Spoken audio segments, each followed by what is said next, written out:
నన్ను వదలండి, ప్లీజ్ నన్ను వదిలేయండి అని ఆ అమ్మాయి గట్టిగా అరుస్తూనే ఉంది. కానీ అక్కడున్న బాడీగార్డ్స్ ఆమె మాటలను ఏమాత్రం పట్టించుకోలేదు. ఆమెను బలవంతంగా తీసుకువెళ్లి పైన ఉన్న ఒక పెద్ద చీకటి గదిలో పడేశారు. ఆ పని పూర్తవగానే బాడీగార్డ్స్ అందరూ మెట్లు దిగి కిందున్న హాల్లోకొచ్చేశారు. ఆ హాల్ చూడటానికి అచ్చం ఒక రాజభవనంలా చాలా రాయల్గా విశాలంగా ఉంది. కొద్దిసేపటికే బయట నుంచి ఒకతను ఆ హాల్లోకి అడుగుపెట్టాడు. అతను చూడటానికి చాలా హ్యాండ్సమ్గా ఉన్నాడు, కానీ అతని పర్సనాలిటీ, అతని చుట్టూ ఉన్న ఆరా మాత్రం చాలా కోల్డ్గా, డేంజరస్గా ఉన్నాయి. అతను లోపలికి రాగానే, నేను చెప్పిన పని అయిందా అని అడిగాడు తన కరకు గొంతుతో.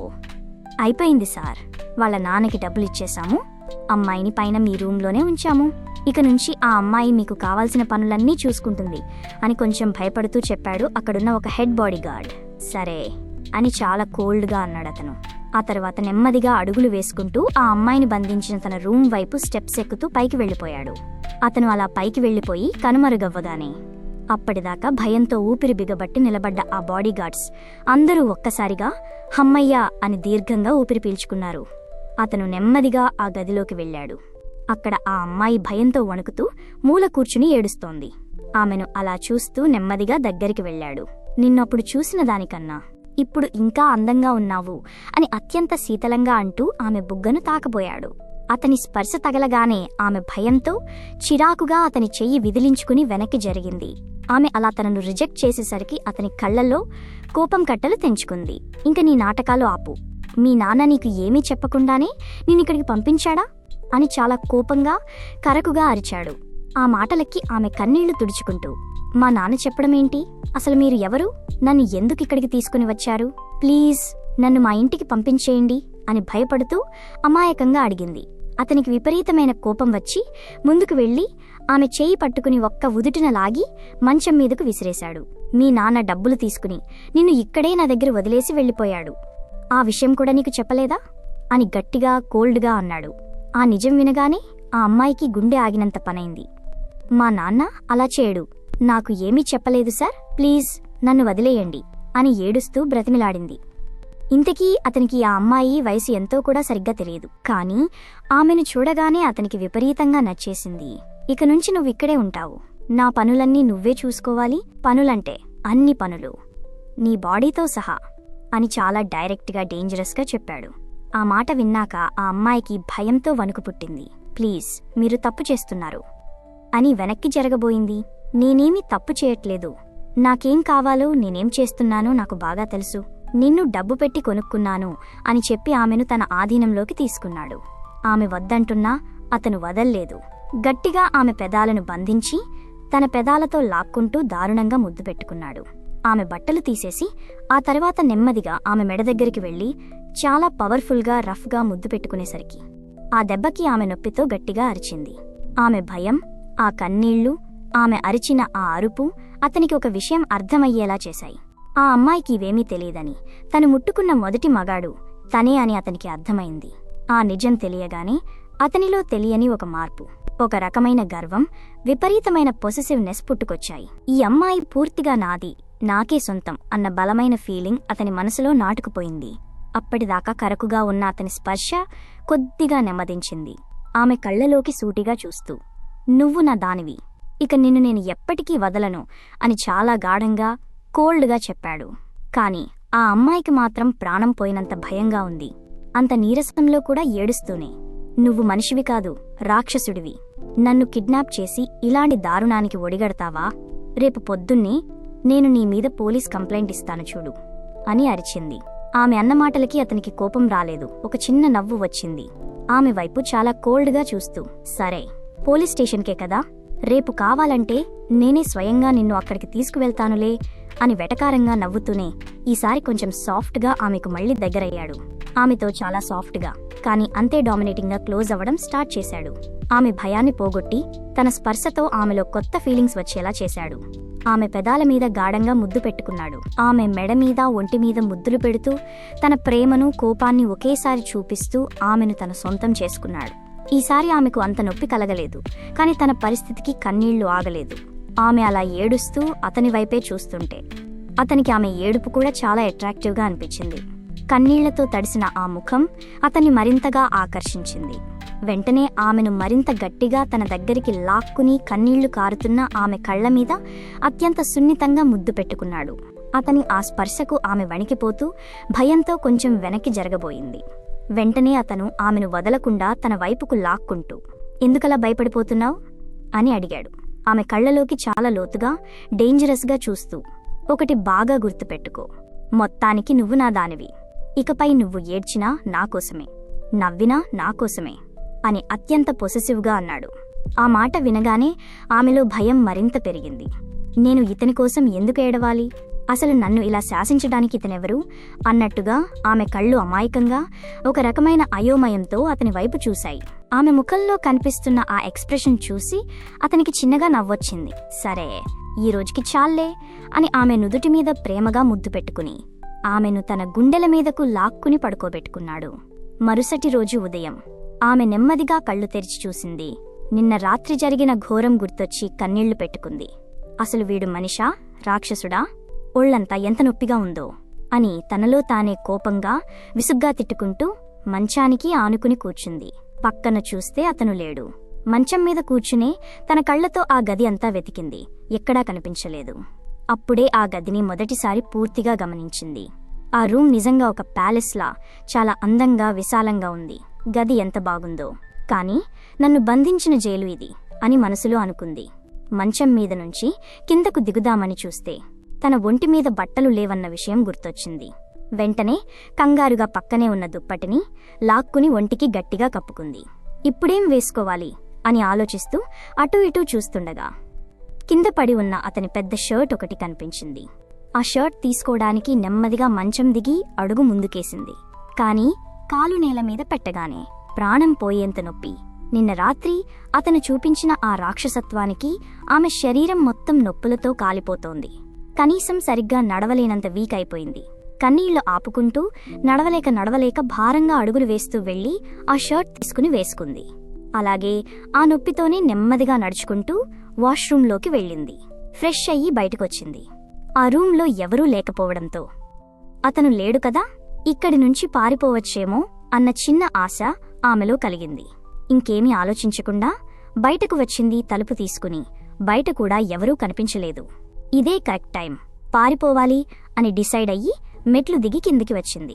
కాని కింద హాల్లో జరుగుతున్న సీన్ చూసి ఆమె గుండె ఆగినంత పనైంది. ఎక్కడికక్కడ ఆమె కాళ్ళు ఫ్రీజ్ అయిపోయాయి. అక్కడ ఒక అబ్బాయిని ఎవరో ఇద్దరు దారుణంగా కొడుతున్నారు. అతను ఏం తప్పు చేశాడో తెలియదు కాని నెత్తురోడుతున్నాడు. ఆ కొడుతున్న వాళ్ల ఎదురుగా నిన్న రాత్రి తనని అనుభవించిన ఆ వ్యక్తి ఒక రాజులా సోఫాలో కాలుమీద కాలు వేసుకుని అత్యంత దర్పంగా కూర్చున్నాడు. అతని కళ్లలో కనీసం జాలి కూడా లేదు. అతన్ని చూడగానే సంజన వణికిపోయింది. ఇంక నేనిక్కడ ఎలా ఉండాలి అని భయంతో అటూ ఇటూ చూస్తుండగా అతని చూపులు ఆమె మీద పడ్డాయి. వెంటనే అతను లేచి నెమ్మదిగా అడుగులు వేసుకుంటూ ఆమె దగ్గరికి వచ్చాడు. ఆమె పైనుంచి కిందకు వేసుకున్న తన పెద్ద షర్ట్ని చూసి అతని కళ్లలో కోపం మెరిసింది. "నువ్విలా ఎలా బయటికి వచ్చావు? డ్రెస్ కరెక్ట్గా వేసుకోవాలని కూడా తెలియట్లేదా? ఏంటి ఈ డ్రెస్?" అని చాలా కోల్డ్గా, కోపంగా అడిగాడు. అతని గొంతులోని ఆ కోపానికి సంజన భయంతో వణికిపోయింది. ఆమె అలా భయపడటం చూసి అతను కొంచెం శాంతించి, "సరే, ఇంకెప్పుడు ఇలా బయటికి రాకు" అని చెప్పి, "లేచావా?" అని అడిగాడు. ఆమె ఏమీ మాట్లాడకుండా తల ఊపింది. "అయినా ఎందుకొచ్చావు కిందకి? నేనే కొంతసేపట్లో పైకి వస్తాను కదా" అన్నాడు. దానికి సంజన, "నేను" అని ఏదో చెప్పబోయేలోపే, "ఏమైంది? ఎక్కడికైనా వెళ్దామనుకుంటున్నావా?" అని కొంచెం గట్టిగానే హెచ్చరిస్తున్నట్టుగా అడిగాడు. ఆ మాటకు ఆమె ఏమీ మాట్లాడలేక భయంతో తలదించుకుని అలాగే ఉండిపోయింది. అప్పుడు అతను కొంచెం నెమ్మదిగా తన చేతిని ఆమె నుదుటి మీద పెట్టి, "ఏమైంది? నీకు ఏమైనా బాలేదా? డాక్టర్ని పిలిపించమంటావా? ఓకేనా?" అని అడిగాడు. ఎప్పుడూ కరకుగా ఉండే ఆ రాక్షసుల్లో సడన్గా వచ్చిన ఈ మార్పుకి, ఆ స్పర్శకి సంజన ముఖంలో షాకింగ్ ఎక్స్ప్రెషన్స్ కనిపించాయి. ఆమె వణుకుతున్న గొంతుతో, లేదు లేదు, నేను బానే ఉన్నాను. జస్ట్ కిందకు వచ్చాను అంతే. రూంలో ఎవరూ లేకపోయేసరికి అని తడబడుతూ చెప్పింది. వీళ్ళిద్దరి మధ్య జరుగుతున్నది వినగానే అక్కడ కొడుతున్న బాడీగార్డ్స్కి ఒక్కసారిగా చేతులు ఆగిపోయాయి. వాళ్ళకి పెద్ద షాక్. ఎందుకంటే వాళ్ళ బాస్ ఎవరితోనూ అంత ప్రేమగా, కన్సర్న్తో మాట్లాడింది లేదు. మొట్టమొదటిసారి ఈ అమ్మాయితో అలా మాట్లాడుతున్నాడు. అసలు ఆ అమ్మాయి ఎవరో చూద్దామని వాళ్ళందరూ ఒకసారి తల పైకెత్తి సంజన ముఖం వైపు చూడబోయారు. కాని అతను ఒక్కసారిగా వాళ్ల వైపు కత్తిలాంటి చూపులు చూసేసరికి బాడీగార్డ్స్ అందరూ భయపడి వెంటనే తలలు దించేసుకున్నారు. ఆ భయానికి ఇక ఎవరూ సంజన వైపు చూసే సాహసం చేయలేదు. అతను నెమ్మదిగా ముందుకు వచ్చి ఒక్క ఉదుటున ఆమెను తన చేతుల్లోకి ఎత్తుకున్నాడు. పైకి వెళ్లే ముందు ఆ బాడీగార్డ్స్ వైపు తిరిగి చాలా కోల్డ్గా, గట్టిగా, ఈ విషయంలో ఇంకెవరైనా ఇన్వాల్వ్మెంట్ ఉన్నారేమో కనుక్కొని వాళ్లను కూడా తీసుకురండి, నాకు ఈరోజు ఇది క్లోజ్ అవ్వాలి అని ఆర్డర్ వేశాడు. దానికి వాళ్ళందరూ భయంతో ఒకేసారి ఎస్ బాస్ అని చెప్పారు. అతను ఆమెను ఎత్తుకుని మెట్లు ఎక్కి పైనున్న తన రూంలోకి వెళ్లిపోగానే అప్పటిదాకా టెన్షన్తో ప్రాణాలు అరచేతిలో పెట్టుకున్న ఆ బాడీగార్డ్స్ అందరూ ఒక్కసారిగా గట్టిగా ఊపిరి పీల్చుకున్నారు. మళ్లీ ఎందుకు తీసుకెళ్తున్నాడు, మళ్లీ నన్ను ఏమైనా చేస్తాడా అన్న భయం సంజన మనసులో మెదిలింది. కాని అతన్ని అడిగే ధైర్యం లేక అలా అతన్నే భయంగా చూస్తూ ఉండిపోయింది. రూంలోకి వెళ్ళాక ఆమెను మంచం మీద కూర్చోబెట్టి, పొద్దున్న నువ్వు లేవలేదు, అందుకే నేను నిన్ను డిస్టర్బ్ చేయకుండా వదిలేశాను అని ఆమె బుగ్గను నెమ్మదిగా తాకుతూ అన్నాడు. దానికి సంజన ఏమీ మాట్లాడకుండా కన్నీళ్లు పెట్టుకుంటూ నేను మా నాన్నగారి దగ్గరికి వెళ్ళొచ్చా అని వణుకుతున్న గొంతుతో అడిగింది. ఆ మాటకి అతని కళ్ళు పదునెక్కాయి. వాయిస్లోని కూల్నెస్ పోయి విపరీతమైన కోల్డ్నెస్ వచ్చింది. ఇక నుంచి మీ నాన్న, మీ అమ్మ ఎవరూ ఉండరు ఇక్కడ, నేనే నీకు అంతా, నేనే నీకు మొత్తం, అది బాగా గుర్తుపెట్టుకో, నిన్ను ఇక్కడి నుంచి ఎక్కడికీ పంపించే ప్రసక్తే లేదు అని చాలా కఠినంగా, కోల్డ్గా చెప్పాడు. దానికి సంజనకి విపరీతమైన ఏడుపు వచ్చేసింది. మీరు అసలు మంచివాళ్లు కాదు, మీరు రాక్షసులు, రాత్రి నన్ను ఒక రాబందులా పీక్కుతిన్నారు అని ఏడుస్తూనే తనలో ఉన్న ధైర్యాన్ని అంతా కూడదీసుకుని గట్టిగా అరిచింది. ఆమె అన్న మాటకు అతనికి కోపం రాలేదు సరికదా, భలే నవ్వొచ్చింది. దాంతో గట్టిగా నవ్వేశాడు. ఆ నవ్వు సౌండ్ కిందన బాడీగార్డ్స్కి వినిపించి వాళ్ళు మరింత షాక్ అయ్యారు. అతని పేరు రాజ్వీర్ సింఘానియా. అతను చాలా పెద్ద బిజినెస్ మ్యాన్. అలాగే అండర్ వరల్డ్లో, మాఫియాలో కూడా అతని పేరు చెప్తే వణికిపోయేవాళ్లు ఎంతోమంది ఉన్నారు. అతని దృష్టిలో ఎవరూ మనుషులు కారు. అలాంటి క్రూరుడు ఒక 19 ఏళ్ల అమ్మాయి మాటలకి ఇంతలా నవ్వడం, ఆమెకు ఇంత ఇంపార్టెన్స్ ఇవ్వడం అనేది అక్కడ అందరికీ ఒక పెద్ద క్వశ్చన్ మార్క్. నవ్వు ఆపుకుని రాజ్వీర్ ఆమె వైపు చూస్తూ, సరే మీ నాన్న దగ్గరికి అయితే నేను పంపించలేను, కానీ నిన్న నైట్ అన్నావు కదా పోలీస్ స్టేషన్కి వెళ్లి కంప్లైంట్ చేస్తాను అని, ఏంటి అక్కడికైనా తీసుకెళ్లమంటావా అని వెటకారంగా అడిగాడు. ఆ మాటకి సంజన మరింత భయంతో వణికిపోయింది. అతను నెమ్మదిగా ఆమెను తన దగ్గరికి లాక్కుంటూ, నీ పేరు సంజన అని నాకు తెలుసు, నీ గురించి నాకు ఇంకా చాలానే తెలుసు, ఇక నుంచి నువ్విక్కడే ఉంటావు, ఇక్కడి నుంచి పారిపోవాలని గాని ఇంకేమైనా పిచ్చి పనులు చేయాలని గాని ట్రై చేస్తే నా విశ్వరూపం చూడాల్సి వస్తుంది అని డేంజరస్గా వార్నింగ్ ఇచ్చాడు. ఆమె షాక్ అయ్యింది. ఇతనికి నా పేరు కూడా తెలుసా అని మనసులో భయపడింది. ఆమె ఇంకా ఆలోచిస్తుండగానే ఆమెను పట్టుకుని బాత్రూంలోకి తీసుకుని వెళ్లాడు రాజ్వీర్. షవర్ ఆన్ చేసి ముందుగా ఆమె వేసుకున్న తన పెద్ద షర్ట్ని నెమ్మదిగా తీసేశాడు. ఆ తర్వాత తన బట్టలు కూడా విప్పేసి ఆమెకు బాగా దగ్గరగా వచ్చాడు. ఆమె భయంతో వెనక్కి చూస్తుండగానే ఆమె పెదాలను సున్నితంగా, కాని ఎవరూ విడదీయలేనంత గాఢంగా బంధించాడు. ఆమెకు ఊపిరి ఆడకపోయినా వదలకుండా కిస్ చేస్తూనే ఉన్నాడు. ఆమె అతన్ని గట్టిగా తోస్తూ వదిలించుకోవడానికి ట్రై చేసింది. కాని రాజ్వీర్ ఆమెను వదల్లేదు సరికదా. ఆమె 2 చేతులను పైకి పట్టుకుని గోడకు ఆనించి ఆమె ఒంటిమీద ఎక్కడ పడితే అక్కడ ముద్దుల వర్షం కురిపిస్తూ చాలా రొమాంటిక్గా ఆమెకు స్నానం చేయించాడు. బయటికి వచ్చాక ఆమెకు కావాల్సిన బట్టలు తీసుకుని వచ్చి అతనే స్వయంగా తొడిగాడు.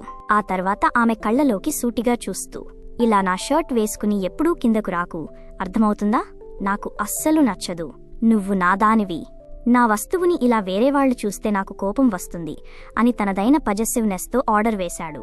ఆ తర్వాత చిన్నగా నవ్వి, నిన్ను నా పనులు చేయించుకోవడానికి తీసుకొచ్చాను అనుకుంటే ఇక్కడ చూస్తుంటే నీకు నేను సెర్వెంట్లా తయారయ్యాను అని అన్నాడు. కాని ఆ నవ్వులో ఆమెకు ఏదో భయం కనిపించింది. ఏదో తిట్టినట్టు ఉందే అని భయంతో తలదించేసుకుంది.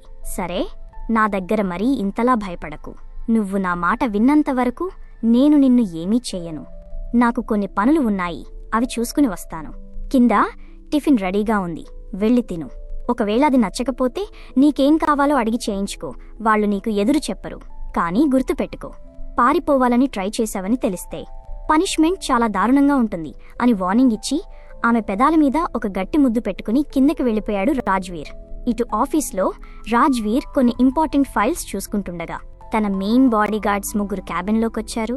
వాళ్ళని చూసి రాజ్వీర్ ఫైల్ మూసేసి తనదైన గంభీరమైన వాయిస్తో, ఏమైంది, నేను అప్పగించిన పని ఎంతవరకు వచ్చింది అని అడిగాడు. చాలా వరకు చేసేశాం సార్. వాళ్ళిప్పుడు మన అండర్ గ్రౌండ్లోనే బందీలుగా ఉన్నారు. మీరు ఒక్కసారి అక్కడికి వస్తే వాళ్ళని ఏం చేయాలో మీరే డిసైడ్ చేయొచ్చు అని చెప్పాడు ఆ హెడ్ బాడీగార్డ్. సరే, నేను ఇప్పుడే వస్తున్నాను అని చెప్పి వెంటనే వాళ్ళని వెనకేసుకుని ఆ అండర్ గ్రౌండ్ గదిలోకి వెళ్లాడు రాజ్వీర్. అక్కడ 2 వ్యక్తులను కట్టేసి ఉంచారు. రాజ్వీర్ని చూడగానే వాళ్ళకి ప్రాణభయంతో వణుకు మొదలైంది. రాజ్వీర్ చేతులు కట్టుకుని వాళ్ళ ముందుకు వచ్చి నిలబడ్డాడు. అతని కళ్లలో మరణం కన్నా భయంకరమైన కోపం కనిపిస్తోంది. మీరు ఆ అమ్మాయిని ఎందుకు ఫాలో అవుతున్నారు అని అత్యంత శీతలంగా ఒక్కొక్క అక్షరం ఒత్తి పలుకుతూ అడిగాడు. ఆ వాయిస్లోని క్రూరత్వానికి వాళ్లు భయంతో వణుకుతూ, మాకు తెలియదు సార్. ఆ అమ్మాయి మీ పర్సన్ అని మాకు నిజంగా తెలియదు. మాకు వేరే వాళ్లు ఫోన్ చేసి ఆ అమ్మాయిని ఫాలో అవ్వమని చెప్పారు. అందుకే చేశాము సార్ అని వణుకుతున్న గొంతుతో చెప్పారు. రాజ్వీర్ కళ్ళు చిన్నవి చేస్తూ, వేరే వాళ్ళు అంటే ఎవరు, పేర్లు చెప్పండి అన్నాడు కోల్డ్గా. వాళ్ళ ఫోటో మా దగ్గర లేదు సార్. జస్ట్ ఫోన్ నంబర్ మాత్రమే ఉంది.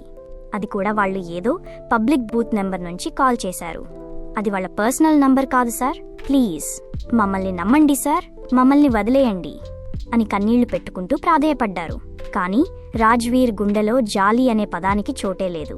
ఒక్క క్షణం కూడా ఆలోచించకుండా పక్కనే ఉన్న బాడీగార్డ్స్ వైపు చూసి, వీళ్లను మన అండర్ గ్రౌండ్ జైలు ఉంది కదా, అక్కడికి తీసుకువెళ్ళండి. అక్కడ చేయటానికి చాలా పనులు ఉన్నాయి. మనకి ఎలాగూ అక్కడ పనివాళ్లు కావాలి కదా, వీళ్ళని అక్కడే పడేయండి. జీవితాంతం అక్కడే మగ్గిపోవాలి అని చాలా కోల్డ్గా ఆర్డర్ వేశాడు. ఆ మాట వినగానే ఆ 2 గట్టిగా అరుస్తూ ఏడుస్తున్నా రాజ్వీర్ అస్సలు పట్టించుకోకుండా అక్కడ్నుంచి నడుచుకుంటూ బయటికొచ్చేశాడు. అప్పుడే అక్కడ ఉన్న హెడ్ బాడీగార్డ్ రాజ్వీర్ దగ్గరికి వచ్చి, సార్, మీ తాతగారు ఫోన్ చేశారు. ఏం చెప్పమంటారు? ఇప్పటికి చాలాసార్లు ఫోన్ చేశారు సార్. మీరు ఫోన్ లిఫ్ట్ చేయట్లేదని నా నెంబర్కి కాల్ చేస్తున్నారు అని భయపడుతూనే చెప్పాడు. రాజ్వీర్ నడుస్తున్నవాడల్లా ఆగి కోల్డ్గా వాడివైపు చూసి, సర్లే, ఆ విషయం నేను చూసుకుంటాను. మధ్యలో నువ్వు అసలు ఇన్వాల్వ్ అవ్వకు అని వార్నింగ్ ఇచ్చి తన క్యాబిన్ వైపు వెళ్లిపోయాడు. ఆ హెడ్ బాడీగార్డ్కి ఏం చేయాలో అర్థం కాలేదు. ఈయన ఏమో ఫోన్ ఎత్తడు, ఆ తాతగారు ఏమో నాకు ఫోన్ చేసి నన్ను చంపుతాడు. నేను ఎలా భరించాలిరా బాబూ ఇదంతా? అసలు ఇంత డేంజరస్ మనుషుల మధ్యకి ఎలా వచ్చాను నేను అని మనసులో ఏడుస్తూ తలపట్టుకున్నాడు. అది చూసిన పక్కనున్న మిగతా బాడీగార్డ్స్ నవ్వుతూ, ఏంటి సార్, మీరే ఇలా అయిపోతే ఎలాగా అని అతన్ని ఆట పట్టించారు.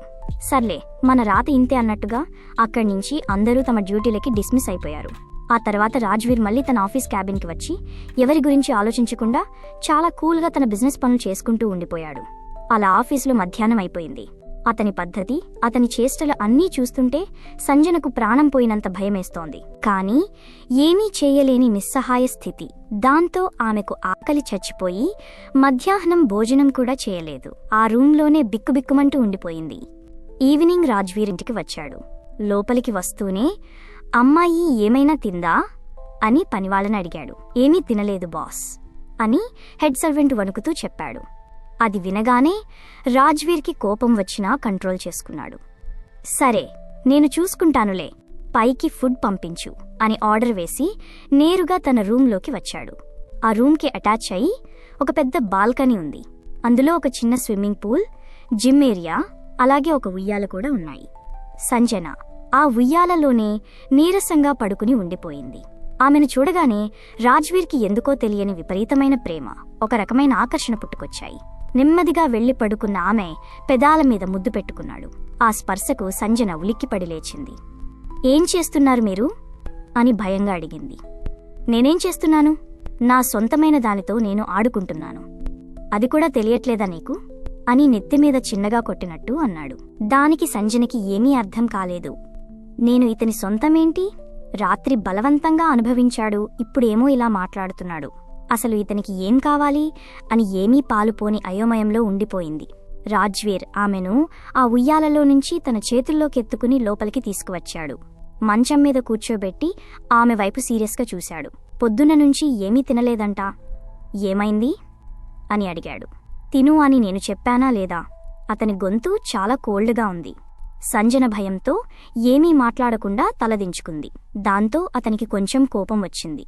ఆమె గడ్డం పట్టుకుని పైకెత్తి, నాకు పేషెన్స్ లెవెల్ చాలా తక్కువ సంజన. నేను ఏది చెప్పినా ఒక్కసారే చెప్తాను. వినకపోతే అది నీకే ప్రాబ్లం అని కరకుగా వార్నింగ్ ఇచ్చాడు. ఆ వార్నింగ్కి వణుకుతూ, ఆకలి వేయలేదు సార్, అందుకే తినలేదు అంది సంజన. సర్లే, ఆకలి లేకపోతే పోయింది, కాని నాకోసం కొంచెమైనా తినాలి కదా అని అతను అంటుండగానే ఒక సర్వెంట్ ఫుడ్ తీసుకుని లోపలికొచ్చాడు. రాజ్వీర్ వాణ్ణి బయటికి వెళ్ళిపోమని ఆర్డర్ వేశాడు. వాడు వెళ్ళిపోయాక డోర్ లాక్ చేసి ఆ ప్లేట్ తీసుకుని తన చేతులతోనే ఆమెకు ఫుడ్ తినిపించడం స్టార్ట్ చేశాడు. సంజనకి ఇదంతా ఒక పెద్ద షాక్లా ఉంది. ఎందుకంటే వాళ్ళ ఇంట్లో కూడా ఎవరూ తనని ఇంత ప్రేమగా చూసుకోలేదు. తండ్రి ఉన్నా సరే ఎప్పుడూ వాళ్ళ అక్క, చెల్లి, తమ్ముడి మీదే ప్రేమ చూపించేవాడు తప్ప తన గురించి ఎవరూ పట్టించుకునేవాళ్లు కాదు. కానీ తనను కిడ్నాప్ చేసిన ఈ వ్యక్తి ఇంత ప్రేమ చూపిస్తుంటే ఆమె మనసులో తెలియని ఒక ఓదార్పు, ఒక రకమైన ఇష్టం పుట్టుకొచ్చింది. మీరు ఎందుకు నన్ను ఇలా చూసుకుంటున్నారు? అసలు నేను మీకు ముందే తెలుసా? చాలా అమాయకంగా అడిగింది సంజన. తెలుసు, నువ్వు నాకు బాగా తెలుసు, అందుకే నేను ఇంటికి తెచ్చుకున్నాను, అది కూడా అని ఏదో చెప్పబోయి మధ్యలోనే ఆగిపోయాడు రాజ్వీర్. సంజన అతని వంక చూస్తూ, నేను మీకు ఎలా తెలుసో చెప్పొచ్చు కదా అని కొంచెం నెమ్మదిగా అడిగింది. టైం వచ్చినప్పుడు నీకని చెప్తానులే, కాని ఇప్పుడు కాదు అని చెప్పి ఆమె నోట్లో ఒక ముద్ద పెట్టాడు. రాజ్వీర్ కొంచెం మంచి మూడ్లోనే ఉన్నాడని అర్థం చేసుకున్న సంజన ఇదే కరెక్ట్ టైం అనుకుని, నాకు కాలేజ్కి వెళ్లాలని ఉంది, నేను ఇప్పుడు సెకండ్ ఇయర్ చదువుతున్నాను అని నెమ్మదిగా అడిగింది. అది విన్న రాజ్వీర్ ఏమాత్రం ఆలోచించకుండా, కాలేజా? సరే, రేపటి నుంచి వెళ్ళు, నేను పంపిస్తానులే అని చాలా తేలికగా ఒప్పుకున్నాడు. అతనంత ఈజీగా ఒప్పుకునేసరికి సంజనకి ఆనందం పట్టలేకపోయింది. వెంటనే సంతోషంతో వెళ్లి రాజ్వీర్ని గట్టిగా హగ్ చేసుకుంది. ఆ స్పర్శకి రాజ్వీర్కి చాలా హ్యాపీగా అనిపించింది.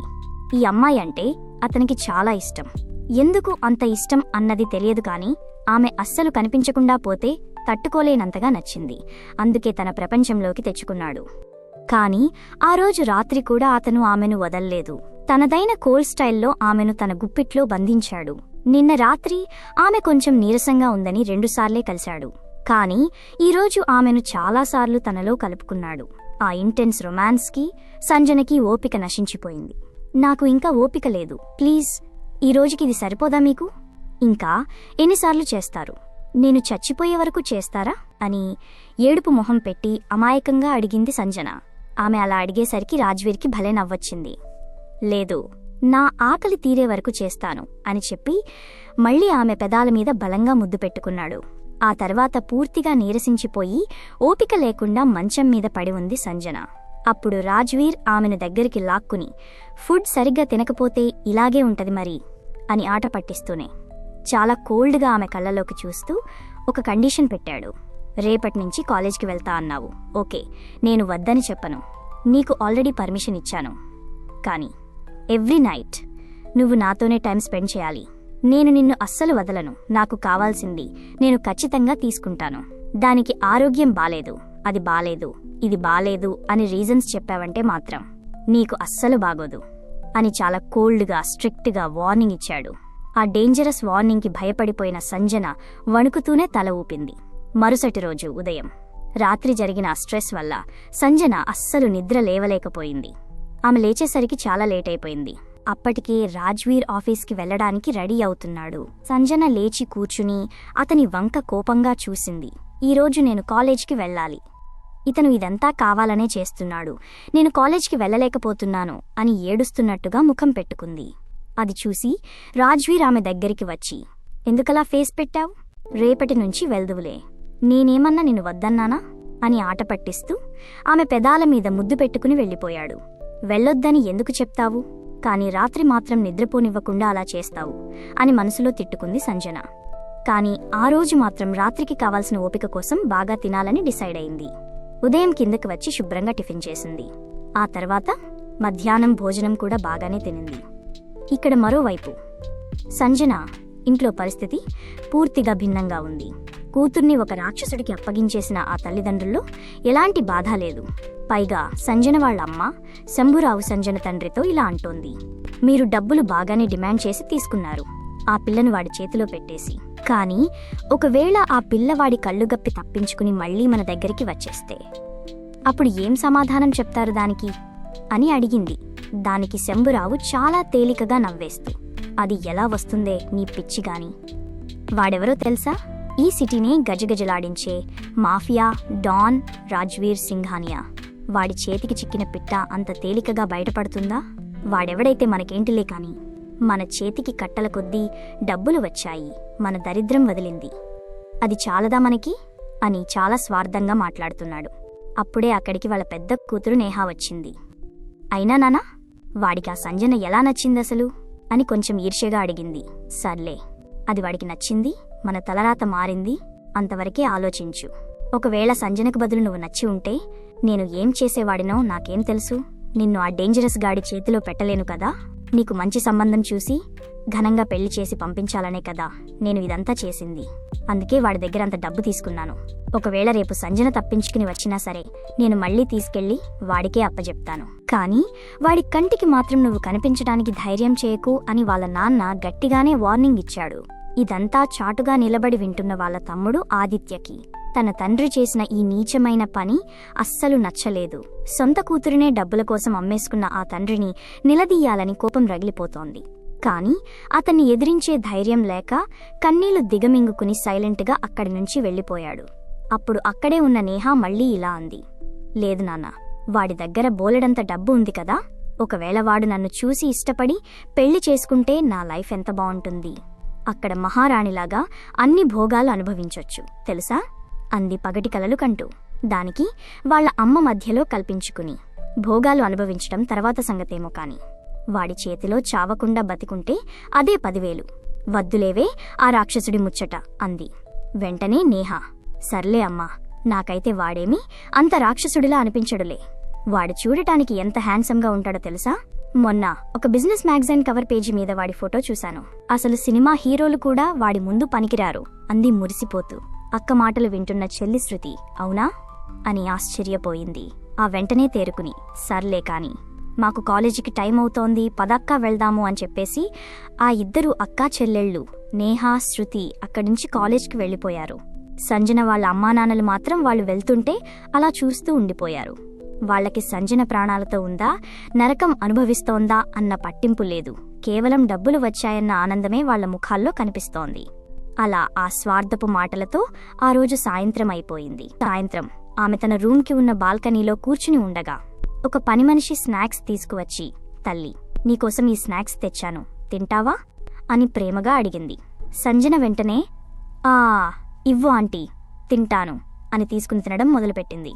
అలా ఆమె స్నాక్స్ తింటుండగానే రాజ్వీర్ ఆఫీస్ నుంచి వచ్చాడు. ఆమె అలా ప్రశాంతంగా తినడం చూసి, వావ్, తింటున్నావే, పర్లేదు, మొత్తానికి లైన్లో పడ్డావన్నమాట అని చిన్నగా నవ్వుతూ అన్నాడు. అతని మాటకి సంజనకు కోపం వచ్చినా బయటికి ఏమీ అనలేక సైలెంట్గా స్నాక్స్ తింటూ ఉండిపోయింది. రాజ్వీర్ ఫ్రెష్ అవ్వడానికి బాత్రూంకి వెళ్లాడు. ఫ్రెష్ అయ్యి వచ్చాక బాల్కనీలో ఉన్న ఆమెను ఉన్నపళంగా తన చేతుల్లోకి ఎత్తుకుని గదిలోకి తీసుకురావడం మొదలుపెట్టాడు. నేను నడుచుకుంటూ వస్తాను కదా, ఎందుకలా ఎత్తుకుని తీసుకువస్తున్నారు అని అడిగింది సంజన కొంచెం కంగారుగా. ఏముందిలే, ఇంత చిన్న పని చేయడానికి నాకేం ప్రాబ్లం లేదులే అన్నాడు రాజ్వీర్ నవ్వుతూ. ఎందుకు ప్రాబ్లం ఉంటది? నైట్ అయితే నేను కావాలి కదా, అందుకే ఈ ప్రేమ అంతా అని మనసులోనే అతన్ని తిట్టుకుంది సంజన. ఆ తర్వాత ఫుడ్ తెప్పించి తన చేతులతోనే ఆమెకు తినిపించాడు. ఆ రాత్రి కూడా ఆమెను వదల్లేదు. ఇంటెన్స్ కిసెస్తో తన ఆకలి తీరేదాకా ఆమెతో బాగా క్లోజ్ అయ్యాడు. కానీ ఆ రోజంతా ఫుడ్ బాగా తినడం వల్ల సంజన స్ట్రెస్ని తట్టుకోగలిగింది. మరుసటి రోజు ఉదయం రాజ్వీర్ ఇంకా నిద్ర లేవకముందే సంజనకు మెలకువ వచ్చేసింది. ఆమె మంచం మీద కదలడం గమనించిన రాజ్వీర్ కళ్ళు తెరిచి ఆమెను చూసి, వారేవా, ఈసారి నాకంటే ముందే లేచావే అన్నాడు ఒక రకమైన మెచ్చుకోలుతో. ఆ తర్వాత చిన్నగా నవ్వి, సరే వెళ్ళి ఫ్రెష్ అవ్వు, నీకోసం నేను కొత్త బట్టలు కూడా తెప్పించాను అని కబోర్డ్ చూపించాడు. సంజన షాక్తో అతని వంక చూస్తూ, నిజంగానా అని అడిగింది. నిజంగానే, నేను నీకు కాలేజ్కి వెళ్లమని పర్మిషన్ ఇచ్చాను కదా, అందుకే ఈ బట్టలు కూడా తెప్పించాను. ఇవి మొన్నే వచ్చాయి, చూడు అన్నాడు. సంజన ఆనందంగా లేచి వెళ్లి కబోర్డ్ ఓపెన్ చేసి చూసింది. నిజంగానే అందులో చాలా బట్టలున్నాయి. ఆమె అందులోంచి తనకు నచ్చిన ఒక డ్రెస్ తీయబోతుంటే, లేదు, ఆ డార్క్ మెరూన్ కలర్ ఉంది చూడు, ఆ డ్రెస్ వేసుకో, అది నీకు చాలా బావుంటుంది అని ఆర్డర్ వేశాడు రాజ్వీర్. అతని మాటకు ఎదురు చెప్పలేక సరే అన్నట్టుగా ఆ డ్రెస్ తీసుకుని ఫ్రెష్ అవ్వడానికి బాత్రూంకి వెళ్ళింది. రెడీ అయ్యి కిందకు వచ్చాక రాజ్వీర్ మళ్ళీ తన చేతులతోనే ఆమెకు టిఫిన్ తినిపించడం మొదలుపెట్టాడు. సంజన కొంచెం ఇబ్బందిగా, నేను తినగలను కదా, ఎందుకిలా మీరే తినిపిస్తున్నారు అని అడిగింది. వెంటనే రాజ్వీర్ కళ్ళు సీరియస్ అయ్యాయి. నా ఇష్టం, నేనేం చెప్తే అది నువ్వు చెయ్యాలి. అది గుర్తుపెట్టుకో, లేకపోతే కాలేజీకి వెళ్లడం మాన్పించేస్తాను అని కఠినంగా వార్నింగ్ ఇచ్చాడు. ఆ వార్నింగ్కి ఆమె భయపడి సైలెంట్గా తినేసింది. ఇదంతా చూస్తున్న అక్కడి సర్వెంట్స్కి, బాడీగార్డ్స్కి అదంతా ఒక వింతలా అనిపించింది. ఎందుకంటే రాజ్వీర్ ఎప్పుడూ ఏ అమ్మాయితోనూ క్లోజ్గా ఉండటం వాళ్ళెప్పుడూ చూడలేదు. అలాంటి వాడిప్పుడు ఒక అమ్మాయిని తీసుకొచ్చి ఇంత ప్రేమగా పజెసివ్గా చూసుకుంటుంటే వాళ్ళకి షాకింగ్గా ఉంది. కానీ తమ బాస్ ఎంత క్రూరుడో వాళ్ళకి బాగా తెలుసు కాబట్టి ఎవరూ ముఖంలో ఎలాంటి ఎక్స్ప్రెషన్ చూపించకుండా సైలెంట్గా నిలబడ్డారు. ఆ తర్వాత రాజ్వీర్ ఆమెను తీసుకుని కారు ఎక్కాడు. సంజన భయంగా వెనక సీట్లో ఒక మూలకి వెళ్లి కూర్చుంది. కాని రాజ్వీర్ ఊరుకుంటాడా? ఆమెను లాగి తన ఒళ్ళో కూర్చోబెట్టుకున్నాడు. కారు ముందుకు కదులుతుండగా ఆమె జుట్టుతో ఆడుకుంటూని, కాలేజీలో అబ్బాయిలతో ఎక్కువ మాట్లాడకు, నీకు ఎవరో 2 అమ్మాయిలు క్లోజ్ ఫ్రెండ్స్ ఉన్నారని విన్నాను, వాళ్లతోనే ఉండు, ఇంకెవరితోనూ మాట్లాడటానికి వీల్లేదు అని ఇన్స్ట్రక్షన్స్ ఇస్తున్నట్టుగానే చాలా కోల్డ్గా వార్నింగ్ ఇచ్చాడు రాజ్వీర్. అతని పజెసివ్నెస్కి ఆమె భయపడుతూనే సరే అన్నట్టుగా సైలెంట్గా తల ఊపింది. కొద్దిసేపటికి డ్రైవర్, కాలేజ్ వచ్చింది సార్ అని చెప్పాడు. రాజ్వీర్ సరే అని ఆమెను వదిలేశాడు. కారు దిగగానే సంజన సింహం బోనులోంచి బయటపడ్డ ఒక చిన్న కుందేలు పారిపోయినట్టుగా భయంతో వేగంగా కాలేజ్లోకి పరిగెత్తింది. అది చూసి రాజ్వీర్కి చిన్నగా నవ్వొచ్చింది. ఆమె వెళ్ళిపోగానే కారు అక్కడి నుంచి కదిలింది. రాజ్వీర్ డ్రైవర్ వైపు చూసి చాలా సీరియస్గా, కాలేజీలో ఏం జరుగుతుందో అన్నీ నాకు క్లియర్గా అప్డేట్ కావాలి, ప్రతి చిన్న విషయం నాకు తెలియాలి అని ఆర్డర్ వేశాడు.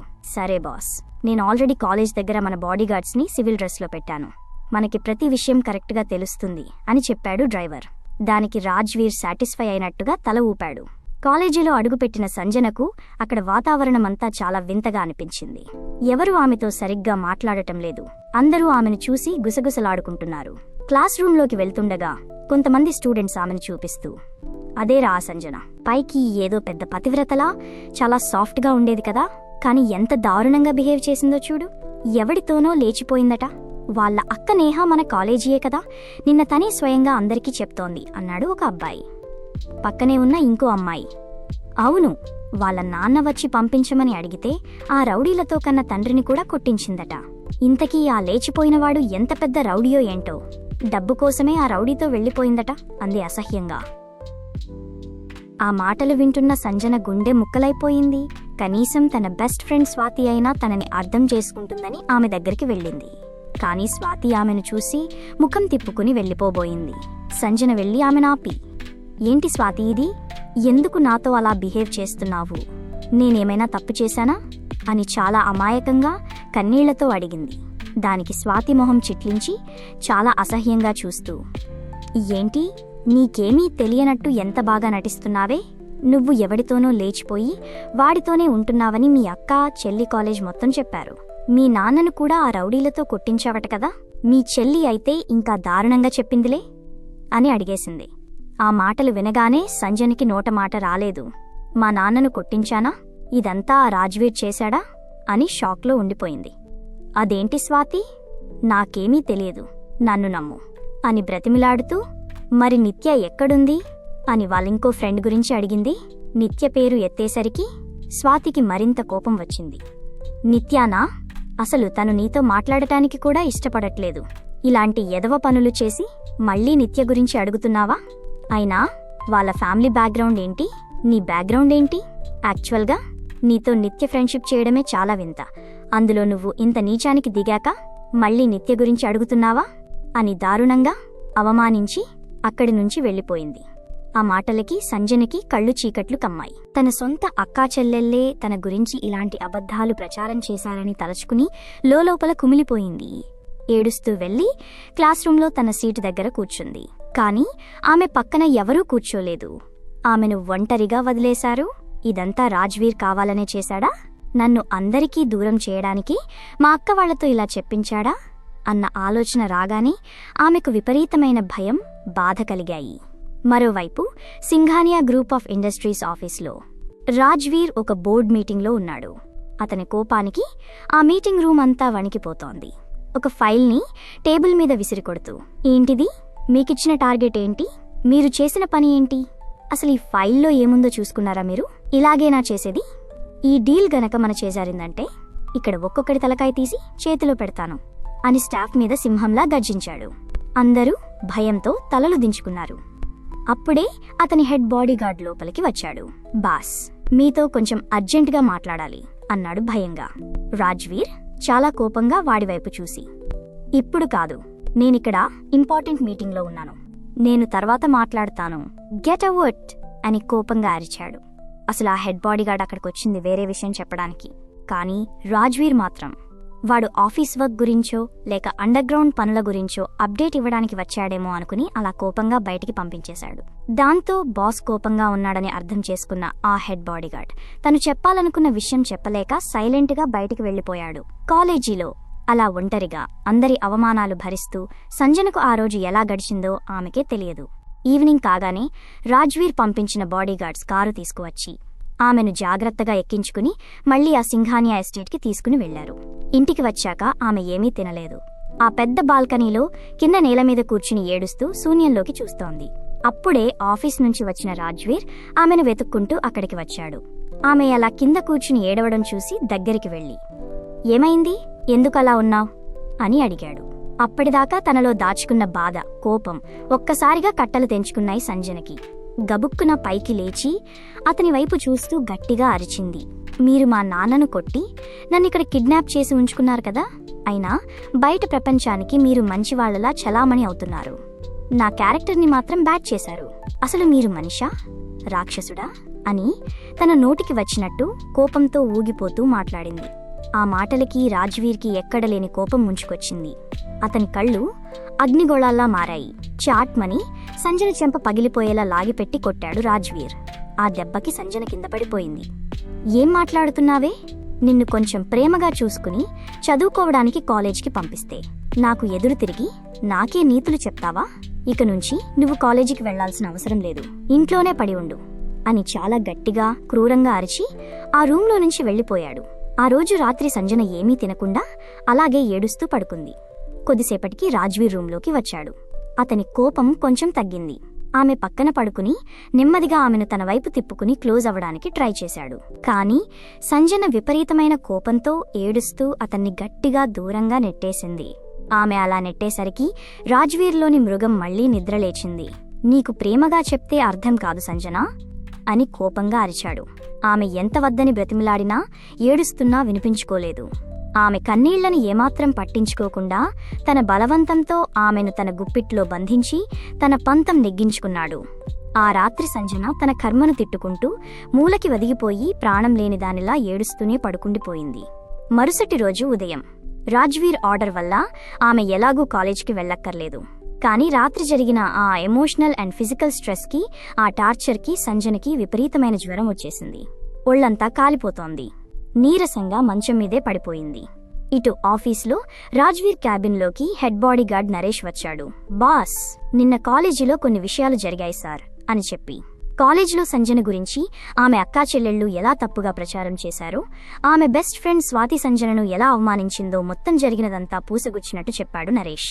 అవన్నీ వింటున్న రాజ్వీర్కి ఒక్కసారిగా తన మీద తనకే కోపం, అసహ్యం వేసింది. నిన్న కాలేజీలో ఇంత జరిగిందా? ఆ బాధలోనే తను నిన్న అంతలా అరిచింది. కానీ నేను నిజం తెలుసుకోకుండా తనను అంత దారుణంగా కొట్టాను. తను ఇష్టం లేదని ఏడుస్తున్నా సరే రాక్షసుడిలా బలవంతంగా తనను అనుభవించాను అని లోలోపల గిల్టీగా ఫీల్ అయ్యాడు.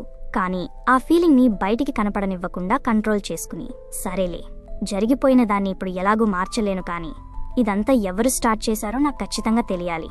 వాళ్ళ డీటెయిల్స్ మొత్తం నాకు కనుక్కొని చెప్పు నరేష్ అని ఆర్డర్ వేశాడు. సరే సార్, నేను కనుక్కుంటాను అని చెప్పి నరేష్ అక్కడి నుంచి వెళ్లిపోయాడు. నిజం తెలిసాక రాజ్వీర్కి వెంటనే ఇంటికి వెళ్లి సంజనను చూడాలనిపించింది.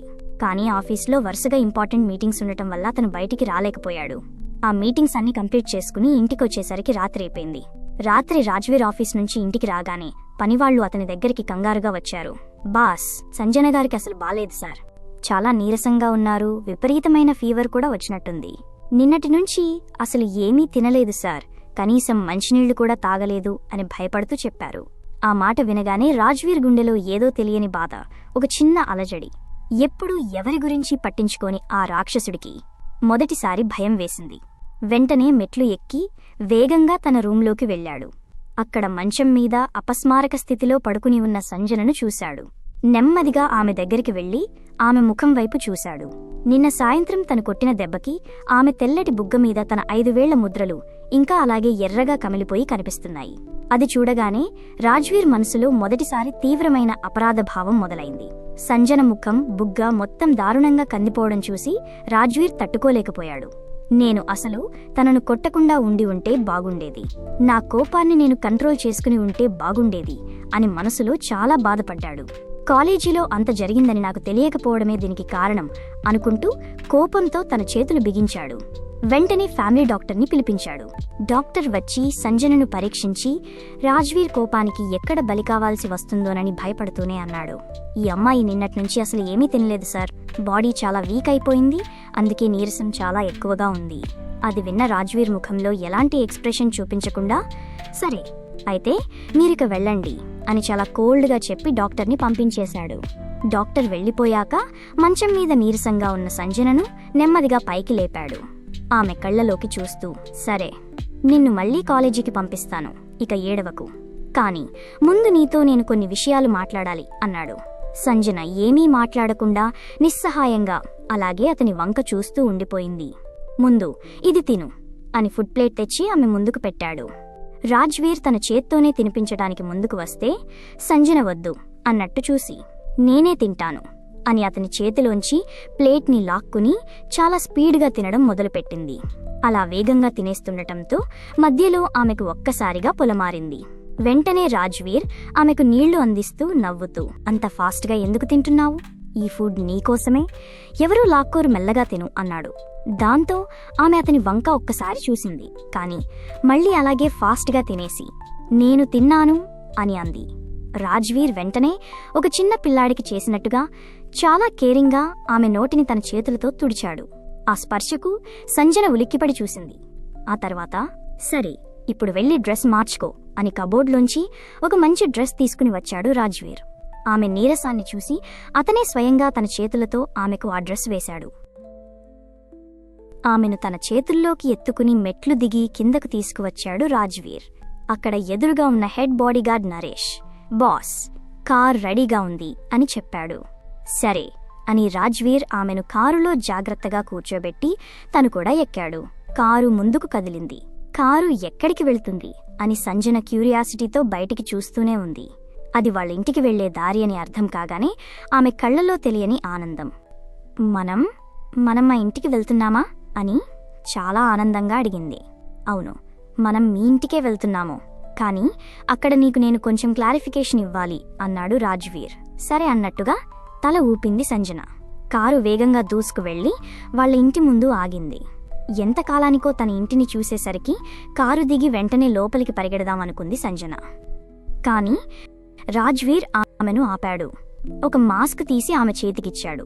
ఈ మాస్క్ పెట్టుకో అని ఆర్డర్ వేస్తూ ఆమెను కారులోనే తన ఒడిలోకి లాక్కుని కూర్చోబెట్టుకున్నాడు. సంజన అతని కళ్లలోకి చూస్తూ, నేను ఒక్కసారి లోపలికి వెళ్తాను, ప్లీజ్, చూసి వెంటనే వచ్చేస్తాను అని బ్రతిమిలాడుతోంది. కాని రాజ్వీర్ ఆమె మాటలను మధ్యలోనే కట్ చేస్తూ చాలా కఠినంగా అన్నాడు, నీకు ఈ మధ్య నేను చాలా చనువిచ్చేశాను సంజన, అందుకే నువ్వు నా మాట వినకుండా ఇలా తయారయ్యావు. ఈసారి సంజన మనసులో అనుకోకుండా ఆవేశంగా బయటికి అనేసింది, నాకెక్కడ మీరు చనువిచ్చారు, ఎప్పుడూ కొడతారు, తిడతారు, లేకపోతే రాత్రైతే బలవంతంగా నా మీద అని ఇంకా ఏదో అనబోయి రాజ్వీర్ తన వైపు సీరియస్గా చూస్తుండటంతో భయపడి ఆగిపోయింది. ఆమె మాటలకు రాజ్వీర్ కోపపడలేదు.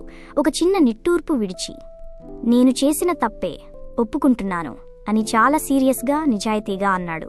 ఆ మాటకు సంజన షాక్ అయింది. ఇంత పెద్ద రాక్షసుడు తన తప్పు ఒప్పుకుంటున్నాడా అని ఆశ్చర్యంగా చూసింది. సరే లోపలికి రా, కాని నువ్వు ఎవరో అక్కడున్న వాళ్లకి అస్సలు తెలియకూడదు అని హెచ్చరిస్తూ ఆమెను కొంచెం దగ్గరికి లాక్కున్నాడు రాజ్వీర్. అలా ఆమెను పట్టుకుని లోపలికి తీసుకుని వెళ్లాడు. వాళ్ళిద్దరూ ఆ ఇంట్లోకి అడుగుపెట్టగానే అక్కడ హాల్లో ఉన్న శంభురావు ఒక్కసారిగా రాజ్వీర్ని చూసి షాక్ అయ్యాడు. వెంటనే సీటులోంచి లేచి నిలబడి వినయంగా వంగుతూ, మీరా సార్, ఎలా ఉన్నారు సార్, బానే ఉన్నారా అని చాలా మర్యాదగా భయపడుతూ అడగడం స్టార్ట్ చేశాడు. శంభురావు గుమ్మం దగ్గరే ఎదురొచ్చి వంగి వంగి మర్యాదలు చేస్తూ, రండి సార్, లోపలికి రండి, దయచేసి ఇలా కూర్చోండి అని చాలా భయపడుతూ ఆహ్వానించాడు. తన కన్న తండ్రి ఇతని ముందు ఇంతలా భయపడుతూ మర్యాద ఇవ్వడం చూసి సంజనకి ఏమీ అర్థం కాలేదు. రాజ్వీర్ దర్జాగా లోపలికి వెళ్లి అక్కడున్న సోఫాలో కూర్చున్నాడు. సంజనను పక్కన కూర్చోనివ్వకుండా తన ఒళ్ళోనే కూర్చోబెట్టుకుని ఆమె నడుము చుట్టూ గట్టిగా చెయ్యి వేసి తన దగ్గరికి లాక్కున్నాడు. ఇదంతా లోపల గదిలో నుంచి చాటుగా చూస్తున్న నేహ తన మనసులో చాలా నీచంగా అనుకుంది. ఈ మాస్క్ వేసుకున్న అమ్మాయి ఎవరో కాని నేను ఇందాక అనుకున్నట్టు మా సంజన ఏమీ అక్కడ మహారాణిలా బతకట్లేదు. వాడి దగ్గర ఇలాంటి అమ్మాయిలు చాలామందే ఉన్నట్టున్నారు. దానికి వాడి పడక గదిలో జస్ట్ ఒక వస్తువుతో సమానం అంతే అని ఈర్ష్యగా అనుకుంది. రాజ్వీర్ నేరుగా శంభురావు వైపు సీరియస్గా చూస్తూ, నేను ఇక్కడికి వచ్చిన మెయిన్ పాయింట్ ఏంటంటే, నువ్వు నీ రెండో అమ్మాయి సంజనను నాకు అమ్మావు కదా, దానికి సంబంధించిన డబ్బులు నీకు పూర్తిగా అందాయా లేదా అని అడగడానికి వచ్చాను అని చాలా డైరెక్ట్గా పచ్చిగా అడిగాడు. అది వినగానే సంజన మనసులో భయం మొదలైంది. ఏంటి ఇతను ఏంటి ఇలా మాట్లాడుతున్నాడు? ఒక కన్న తండ్రిని ఇంత డైరెక్ట్గా ఎలా అడుగుతున్నాడు? నిజంగానే మా నాన్న నన్ను అమ్మేశాడా అని ఆందోళనగా అనుకుంది. కాని ఆ మాటకు శంభురావు ఏమాత్రం సిగ్గుపడకుండా, అందాయి సార్, మొత్తం బానే అందాయి, చాలా థ్యాంక్స్ సార్ అని చేతులు కట్టుకుని చెప్పాడు. ఆ మాట వినగానే సంజనకి గుండె ఆగినంత పనయింది. ఏంటి, నిజంగానే మా నాన్న నన్ను అమ్మేశాడా? అసలు ఎందుకు అమ్మేశాడు? నేను అంతకాని దానిని అయిపోయానా? చిన్నప్పటినుంచి నన్ను ఎలాగూ ప్రేమించలేదు, కాని కన్నతండ్రి కదా, ఇలా ఎలా చేయగలిగాడు అని మనసులో కుమిలిపోతూ అనుకుంది. ఆమె కళ్లమ్మట నీళ్లు ధారగా కారిపోతున్నాయి. మాస్క్ వెనుక ఆమె ఏడుస్తోందన్న విషయం రాజ్వీర్కి అర్థమైపోయింది. దాంతో ఆమెను ఇంకొంచెం గట్టిగా తన వైపుకు లాక్కుని కొంచెం ఆమె చెవి దగ్గరికి వంగి, నువ్వు ఏడ్చావంటే నీకు పనిష్మెంట్ తప్పదు, గుర్తుపెట్టుకో, ముందు ఏడుపు ఆపు అని కేవలం సంజనకు మాత్రమే వినిపించేలా చాలా కోల్డ్గా వార్నింగ్ ఇచ్చాడు. వెంటనే రాజ్వీర్ కళ్ళు పదునెక్కాయి. డబ్బులు బాగానే అందాయి.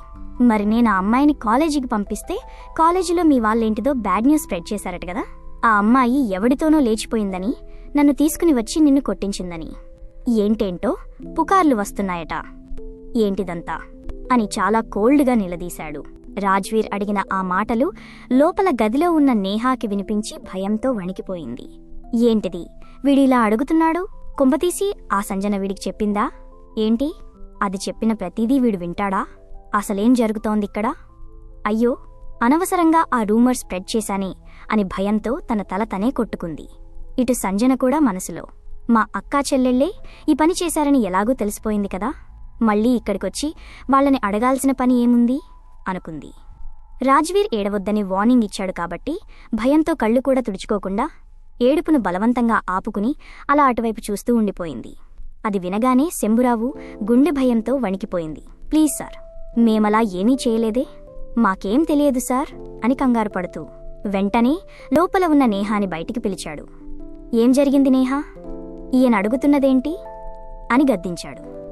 అయ్యో నాన్న, నన్నే పిలుస్తున్నాడే, ఇప్పుడు నేనేం చెయ్యాలి అని మనసులో భయపడుతూనే బయటికి వచ్చిన నేహ చాలా అమాయకంగా ఫేస్ పెట్టి, లేదు నాన్న, నేనేం చేయలేదు, అసలది కాలేజ్కి వస్తోందన్న సంగతి కూడా నాకు తెలియదు నాన్న అని అబద్ధమాడింది. అదంతా వింటున్న రాజ్వీర్, అంటే నా మనుషులు నాకు అబద్ధం చెప్పారంటారా? నా మనుషులు నాకు తప్పు చెప్పారా? నేనేమైనా మీకు పిచ్చివాడిలా కనిపిస్తున్నానా అని కోపంగా నిలదీశాడు. అలా అనేసరికి నేహ ఒక్కసారిగా కంగారుగా ముందుకు వచ్చి, అంటే ఈ విషయం మీకు సంజన చెప్పలేదా అని నోరు జారి అడిగేసింది. అప్పటి వరకు శంభురావుతోనే మాట్లాడుతున్న రాజ్వీర్ ఫస్ట్ టైం చాలా సీరియస్గా నేహ వంక చూశాడు. నేను ప్రతి విషయం సంజనని అడిగి చేసే రకాన్ని కాదు, నాకు ఏది నచ్చితే అది నేను చేస్తాను, దాన్ని కాలేజీకి పంపించడం కూడా నా డెసిషనే అని చాలా కోల్డ్గా ఆమె వంక చూస్తూ చెప్పాడు. ఆ తర్వాత శంభురావు, నేహ ఇద్దరినీ చూస్తూ, ఈ న్యూస్ గనక రేపటికల్లా ఆగలేదంటే నేను ఇచ్చిన డబ్బులతో మీరు ఇంత ప్రశాంతంగా ఇక్కడ బతుకుతున్నారు కదా, ఆ బతుకు కాస్త నరకం ఎలా ఉంటుందో నేను చూపిస్తాను అని అత్యంత శీతలంగా వార్నింగ్ ఇచ్చాడు. ఆ మాటలకు నేహ ఏం చేయాలో తెలియక భయంతో తలదించేసుకుంది. ఇదంతా వింటున్న సంజన కూడా రాజ్వీర్ కోపానికి కొంచెం భయపడింది. ఆ వార్నింగ్కి శంభురావు గజగజ వణికిపోయాడు. క్షమించండి సార్, ఇంకెప్పుడూ ఇలాంటివి జరగవు అని భయంగా చెప్పాడు. అప్పుడే రాజ్వీర్ తన ఒడిలో కూర్చుని మాస్క్ వెనుక కన్నీళ్లు పెట్టుకుంటున్న సంజనకు ఆమె తండ్రి అసలు స్వరూపం పూర్తిగా తెలియాలన్న ఉద్దేశంతో, ఇందాక అడిగిన విషయమే మళ్లీ కదిపాడు. ఇందాక నువ్వు దాన్ని అమ్మే డబ్బులు అన్నావు కదా, మరి ఇతను మా దగ్గర ఉండనని మొండికేస్తోంది అన్నాడు. ఆ మాట వినగానే సంజనకి ఏమీ అర్థం కాలేదు. ఇదేంటి, ఇందాకే అడిగాడు కదా, మళ్లీ నా గురించి ఎందుకిలా చెప్తున్నాడు అని మనసులో అనుకుంది. రాజ్వీర్ కంటిన్యూ చేస్తూ, నన్ను మా నాన్న దగ్గరికి పంపించేయండి. మా నాన్న నన్ను ఎప్పుడూ అలా అమ్మడు అని నాతో గొడవ పడుతోంది అని సీరియస్గా చెప్పాడు. ఆ మాటకు ఒక కన్నతండ్రి మాట్లాడకూడని అత్యంత నీచమైన మాటలు మాట్లాడాడు శంభురావు. అది అలా ఎలా అంటుంది సార్? ఒకవేళ అది తప్పించుకునే నా దగ్గరికి వచ్చినా సరే నేను మళ్లీ పట్టుకొచ్చి మీ దగ్గరే పడేస్తాను. అయినా మీకు ఎలా కావాలంటే అలా మీ అవసరానికి తగ్గట్టు దాన్ని మలుచుకోండి సార్, అది మీ వస్తువు అని చెప్పాడు. ఆ మాటలు విన్న సంజన గుండె పగిలిపోయింది. కళ్ళమ్మట నీళ్లు ధారగా కారుతున్నాయి. నన్ను డబ్బుల కోసం అమ్మేయడమే కాకుండా ఇప్పుడొక వస్తువు అంటున్నాడు. నేను నా కన్న తండ్రికి జస్ట్ ఒక వస్తువునా అన్న చేదు నిజం తెలిసేసరికి ఆమె గుండె ముక్కలైపోయింది. కన్న తండ్రే తనని ఇంత నీచంగా చూస్తున్నాడని తెలిసి తలదించేసుకుంది. ఇక అక్కడ జరగాల్సిందంతా జరిగిపోయింది. సంజనకి అసలు నిజమేంటో పూర్తిగా అర్థమైపోయిందని రాజ్వీర్కి తెలిసింది. ఆమె బాధ భరించలేక రాజ్వీర్ చెవి దగ్గరికి వచ్చి వణుకుతున్న గొంతుతో, ఇంటికి వెళ్ళిపోదాం సార్ ప్లీజ్ అని నెమ్మదిగా అంది. ఆమె ఇక ఆ నరకాన్ని తట్టుకోలేదని అర్థం చేసుకున్న రాజ్వీర్ నిస్సహాయంగా ఉన్న సంజనను తన ఒడిలో నుంచి ఒక్క ఉదుటున తన చేతుల్లోకి ఎత్తుకున్నాడు. శంభురావు నేహా వైపు కోపంగా చూసి, గుర్తుపెట్టుకోండి, రేపటికల్లా ఆ న్యూస్ గనక ఆగలేదంటే రేపు నేను మళ్లీ వస్తాను, అప్పుడు నా విశ్వరూపం చూస్తారు అని గట్టిగా వార్నింగ్ ఇచ్చి అక్కడి నుంచి బయటికి వెళ్ళిపోయాడు. రాజ్వీర్ అలా వెళ్ళిపోగానే, అయ్యో దేవుడా, రేపటికల్లా ఈ న్యూస్ ఎలా ఆపాలి ఇప్పుడు అని నేహా భయంతో ఆలోచనలో పడిపోయింది. శంభురావుకి మాత్రం తన కూతుర్ల మీద విపరీతమైన కోపం ముంచుకొచ్చింది. ఈ పనికిమాలిన పనులన్నీ చేసింది, వీడికి కోపం తెప్పించింది వీళ్లే అయ్యుంటారు అని మనసులో వాళ్ళని దారుణంగా తిట్టుకున్నాడు. ఇటు రాజ్వీర్ సంజనను తీసుకుని కారు దగ్గరికి వెళ్ళిపోయాడు. కారులో కూర్చోబెట్టాక కారు స్టార్ట్ చేస్తూ రాజ్వీర్ ఆమె వైపు చూశాడు. చూశావు కదా సంజన, నీ తండ్రి గురించి? ఆయన అసలు రంగేంటో ఇప్పుడు నీకు అర్థమైందా? నేను నిన్ను కిడ్నాప్ చేసి బలవంతంగా తీసుకురాలేదు. నీ తండ్రే డబ్బులకు కక్కుర్తిపడి నిన్ను నాకు అమ్మాడు. ఈ నిజం తెలియక నిన్న నా మీద ఇష్టం వచ్చినట్టు నోరు పారేసుకున్నావు కదా. ఇప్పుడు చూశావుగా మీ నాన్న ఎంత ఆరోగ్యంగా, ఎంత స్వార్థంగా తన బతుకు తాను బతుకుతున్నాడో అని కొంచెం గట్టిగానే అన్నాడు. అతను కోపంగా మాట్లాడుతున్నాడే తప్ప సంజన వంక సరిగ్గా చూడలేదు. అప్పటికే తీవ్రమైన ఫీవర్తో ఆ చేదు నిజమిచ్చిన షాక్తో ఉన్న సంజన అతని భుజం మీదకు వాలిపోయి స్పృహ తప్పి పడిపోయింది. ఆమె అలా తన భుజం మీద పడిపోగానే రాజ్వీర్కి ఒక్కసారిగా భయం వేసి ఆమె ముఖం చూసి షాక్ అయ్యాడు. కారు ఇంటికి వెళ్లేలోపే రాజ్వీర్ తన పర్సనల్ బాడీగార్డ్ నరేష్కి కాల్ చేసి, నరేష్, ఈ అమ్మాయి వాళ్ళ ఫ్యామిలీ గురించి, వాళ్ళ నాన్న చేసే చీకటి పనుల గురించి మొత్తం డీటెయిల్స్ లాగు అని ఆర్డర్ వేశాడు. నరేష్ సరే సార్ అని ఫోన్ పెట్టేశాడు. ఇంటికి వెళ్ళాక ఆ రోజు రాత్రి రాజ్వీర్ ఆమెను ఏమీ చేయలేదు. అప్పటికే ఆమె ఫీవర్తో చాలా నీరసంగా పడిపోవడంతో ఆమె మీద అతనికి విపరీతమైన ఇష్టం పుట్టుకొచ్చింది. అసలు రాజ్వీర్కి ఈ అమ్మాయి ఎలా తెలుసు అంటే, ఒకరోజు అతను అనుకోకుండా ఒక మాల్కి వెళ్ళాడు. అక్కడ సంజన తన ఫ్రెండ్ నిత్యతో కలిసి ఈ డ్రెస్ బాగుందా, ఆ డ్రెస్ బాగుందా అని చాలా అమాయకంగా అడుగుతూ కనిపించింది. ఆమె నవ్వు, ఆ అమాయకత్వం, ఆమె చూపులు చూడగానే రాజ్వీర్కి పిచ్చిగా నచ్చేసింది. వెంటనే తన మనుషులతో ఎంక్వైరీ చేయిస్తే ఆమె శంభురావు రెండో కూతురు అని, వాళ్ళకి ఒక అక్క, ఒక చెల్లి, తమ్ముడు ఉన్నారని తెలిసింది. ఆ తర్వాత శంభురావు గురించి ఆరా తీస్తే వాడు డబ్బు కోసం ఏమైనా చేసే పరమనీచుడు అని రాజ్వీర్కి అర్థమైంది. దాంతో వాడిని నేరుగా తన దగ్గరికి రమ్మని పిలిపించాడు. నిజానికి రాజ్వీర్ వాడిని పిలిపించింది మీ అమ్మాయిని నేను పెళ్లి చేసుకుంటాను అని పద్ధతిగా అడుగుదామని. కాని శంభురావు అక్కడికి వచ్చి నిలబడిన తీరు, అతని ప్రవర్తన, కళ్లలో కనిపిస్తున్న అత్యాశ చూశాక రాజ్వీర్కు వాడి అసలు క్యారెక్టర్ ఏంటో పూర్తిగా అర్థమైపోయింది. ఇలాంటి నీచుడికి మర్యాద ఇచ్చి పెళ్లి ప్రపోజల్ తీసుకురావడం వేస్ట్, వీడికి డబ్బు భాష మాత్రమే అర్థమవుతుంది అని డిసైడ్ అయ్యాడు. అందుకే తన పద్ధతి మార్చి నేరుగా పాయింట్కి వచ్చేస్తూ, నీ రెండో కూతురు సంజన, ఆ పిల్ల నాకు నచ్చింది, అది నాకు కావాలి అని చాలా డేరింగ్గా అడిగాడు. ఆ మాటకు శంభురావు ముందు, ఏం మాట్లాడుతున్నారు మీరు అని గొంతు పెంచబోయాడు. కాని రాజ్వీర్ వెనుక ఉన్న మనుషుల్ని, అతని పవర్ని చూసి భయంతో సైలెంట్ అయిపోయాడు. కాని పైకి మాత్రం నాటకమాడుతూ, అసలెలా అడుగుతున్నారు నా కూతుర్ని అని ఏదో సీన్ క్రియేట్ చేయబోతుంటే వాడి నాటకాల్ని పసిగట్టిన రాజ్వీర్ కోపంగా, సర్లే, నీకు ఎంత కావాలో చెప్పు, ఆ డబ్బులు నీ మొహం మీద కొడతాను, నీ కూతురు నాతోనే ఉండాలి అన్నాడు. అప్పటికే పీకల్లోతూ అప్పుల్లో ఉన్న శంభురావు కళ్ళు ఆ డబ్బు మాట వినగానే ఆశగా మెరిశాయి. వాడిలోని అసలు రాక్షసుడు బయటకొచ్చాడు. నాకు 1 కోటి రూపాయలు కావాలి సార్ అన్నాడు ఏమాత్రం సిగ్గులేకుండా. సరే, నేను ఇస్తాను అన్నాడు రాజ్వీర్ చాలా కూల్గా. ఎప్పుడు తీసుకొస్తావ్? ఇప్పుడే సార్, ఇప్పుడే తీసుకొస్తాను అని ఆశగా ఇంటికి వెళ్ళాడు ఆ కసాయి తండ్రి. ఇంటికి వెళ్ళి, అమ్మా సంజన, మనం చిన్న పని మీద బయటకు వెళ్తున్నాము రా అని మాయమాటలు చెప్పాడు. చిన్నప్పటినుంచి వాళ్ళ నాన్న ఎప్పుడూ తన మీద కనీస ప్రేమ చూపించలేదు. కాని ఇప్పుడు ఇంత ప్రేమగా పిలిచేసరికి సంజన గుడ్డిగా నమ్మి సరే నాన్నా అని చెప్పి, తండ్రే తనని ఒక రాక్షసుడికి అమ్మేయబోతున్నాడన్న నిజం తెలియక అమాయకంగా అతని వెంట వెళ్ళింది. శంభురావు ఆమెను బయటకు తీసుకుని వచ్చి, నువ్విక్కడే ఉండమ్మా, నేను చిన్న పని చూసుకుని వచ్చేస్తాను అని అక్కడ వదిలేసి వెళ్ళిపోయాడు. సరిగ్గా అప్పుడే రాజ్వీర్ మనుషులొచ్చి ఆమెను తీసుకువెళ్లి అతని రూంలో పడేశారు. అదీ జరిగింది. ఇప్పుడు మంచం మీద నీరసంగా పడుకున్న సంజనను చూస్తూ ఆ మాల్లో ఆమెను చూసినప్పటినుంచి జరిగినవన్నీ గుర్తు చేసుకున్నాడు రాజ్వీర్. అతను కొట్టిన దెబ్బకి ఇంకా ఎర్రగా కమిలిపోయి ఉన్న ఆమె బుగ్గను నెమ్మదిగా చాలా ప్రేమగా తాకాడు. సారీ రా బంగారం, నిన్ను నేను అనవసరంగా కొట్టాను. ఇంకెప్పుడూ నిన్ను కొట్టను. నాకు ఎంత కోపం వచ్చినా నాలో నేనే అణుచుకుంటాను అని ఆమె పెదాల మీద ఒక చిన్న ముద్దు పెట్టుకున్నాడు. ఆ తర్వాత పడుకుందామని కళ్ళు మూసుకునే సమయానికి సరిగ్గా అతని ఫోన్ రింగ్ అయ్యింది. ఎవరు అని స్క్రీన్ చూస్తే వాళ్ళ తాతయ్య గారు కాల్ చేస్తున్నారు. ఎన్నిసార్లు చేస్తాడు ఈ ముసలోడికి, వేరే పనేమీ లేనట్టుంది అని మనసులో తిట్టుకుంటూనే ఫోన్ లిఫ్ట్ చేశాడు. ఫోన్ ఎత్తగానే అటువైపు నుంచి వాళ్ళ తాతయ్య, ఎన్నిసార్లు ఫోన్ చేయాలరా నీకు కలవట్లేదని ఆ నరేష్ గాడికి కూడా నేను ఫోన్ చేశాను. అసలు మీరు ఫోన్ ఎత్తాలి అనుకోవట్లేదా? ఎన్నిసార్లు చెప్పాను నిన్ను ఇంటికి రమ్మని, నేను నీతో మాట్లాడాలి అంటున్నానా లేదా అని చాలా కోపంగా అరిచాడు.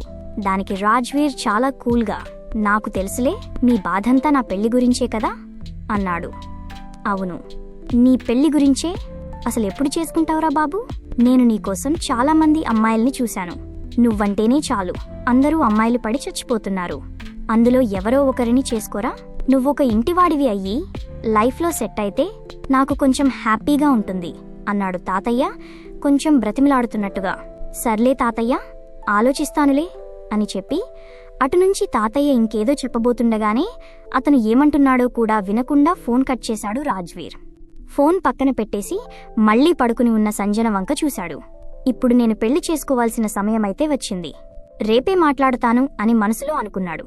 ఆమెను చాలా దగ్గరగా తన గుండెలకు హత్తుకునేలా లాక్కుని లైట్స్ ఆఫ్ చేసుకుని గాఢ నిద్రలోకి వెళ్ళిపోయాడు. మరుసటి రోజు ఉదయం సంజనకి ఇంకా కొంచెం నీరసంగానే ఉంది. రాజ్వీర్ ఆమె పక్కన కూర్చుని, వద్దులే, నువ్విక ఆ కాలేజీకి వెళ్ళక్కర్లేదు.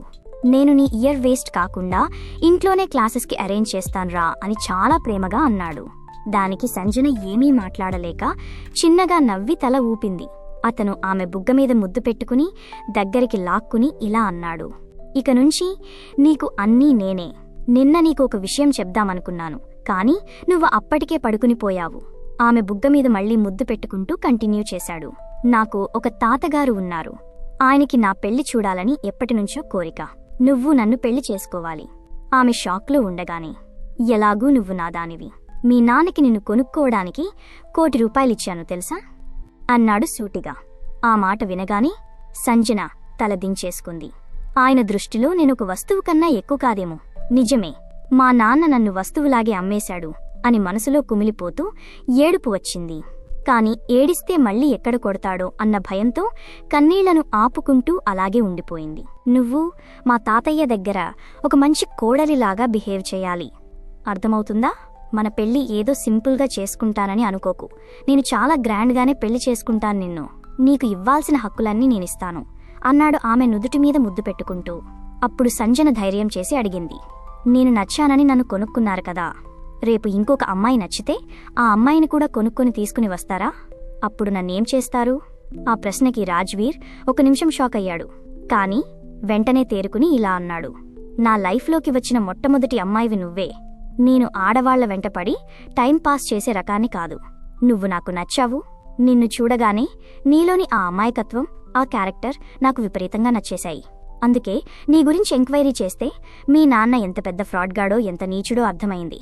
ఒక తండ్రిగా కనీసం కూతురి మీద ప్రేమ ఉంటుందని నిన్ను మర్యాదగా అడుగుదామని వాడితో మాట్లాడాను.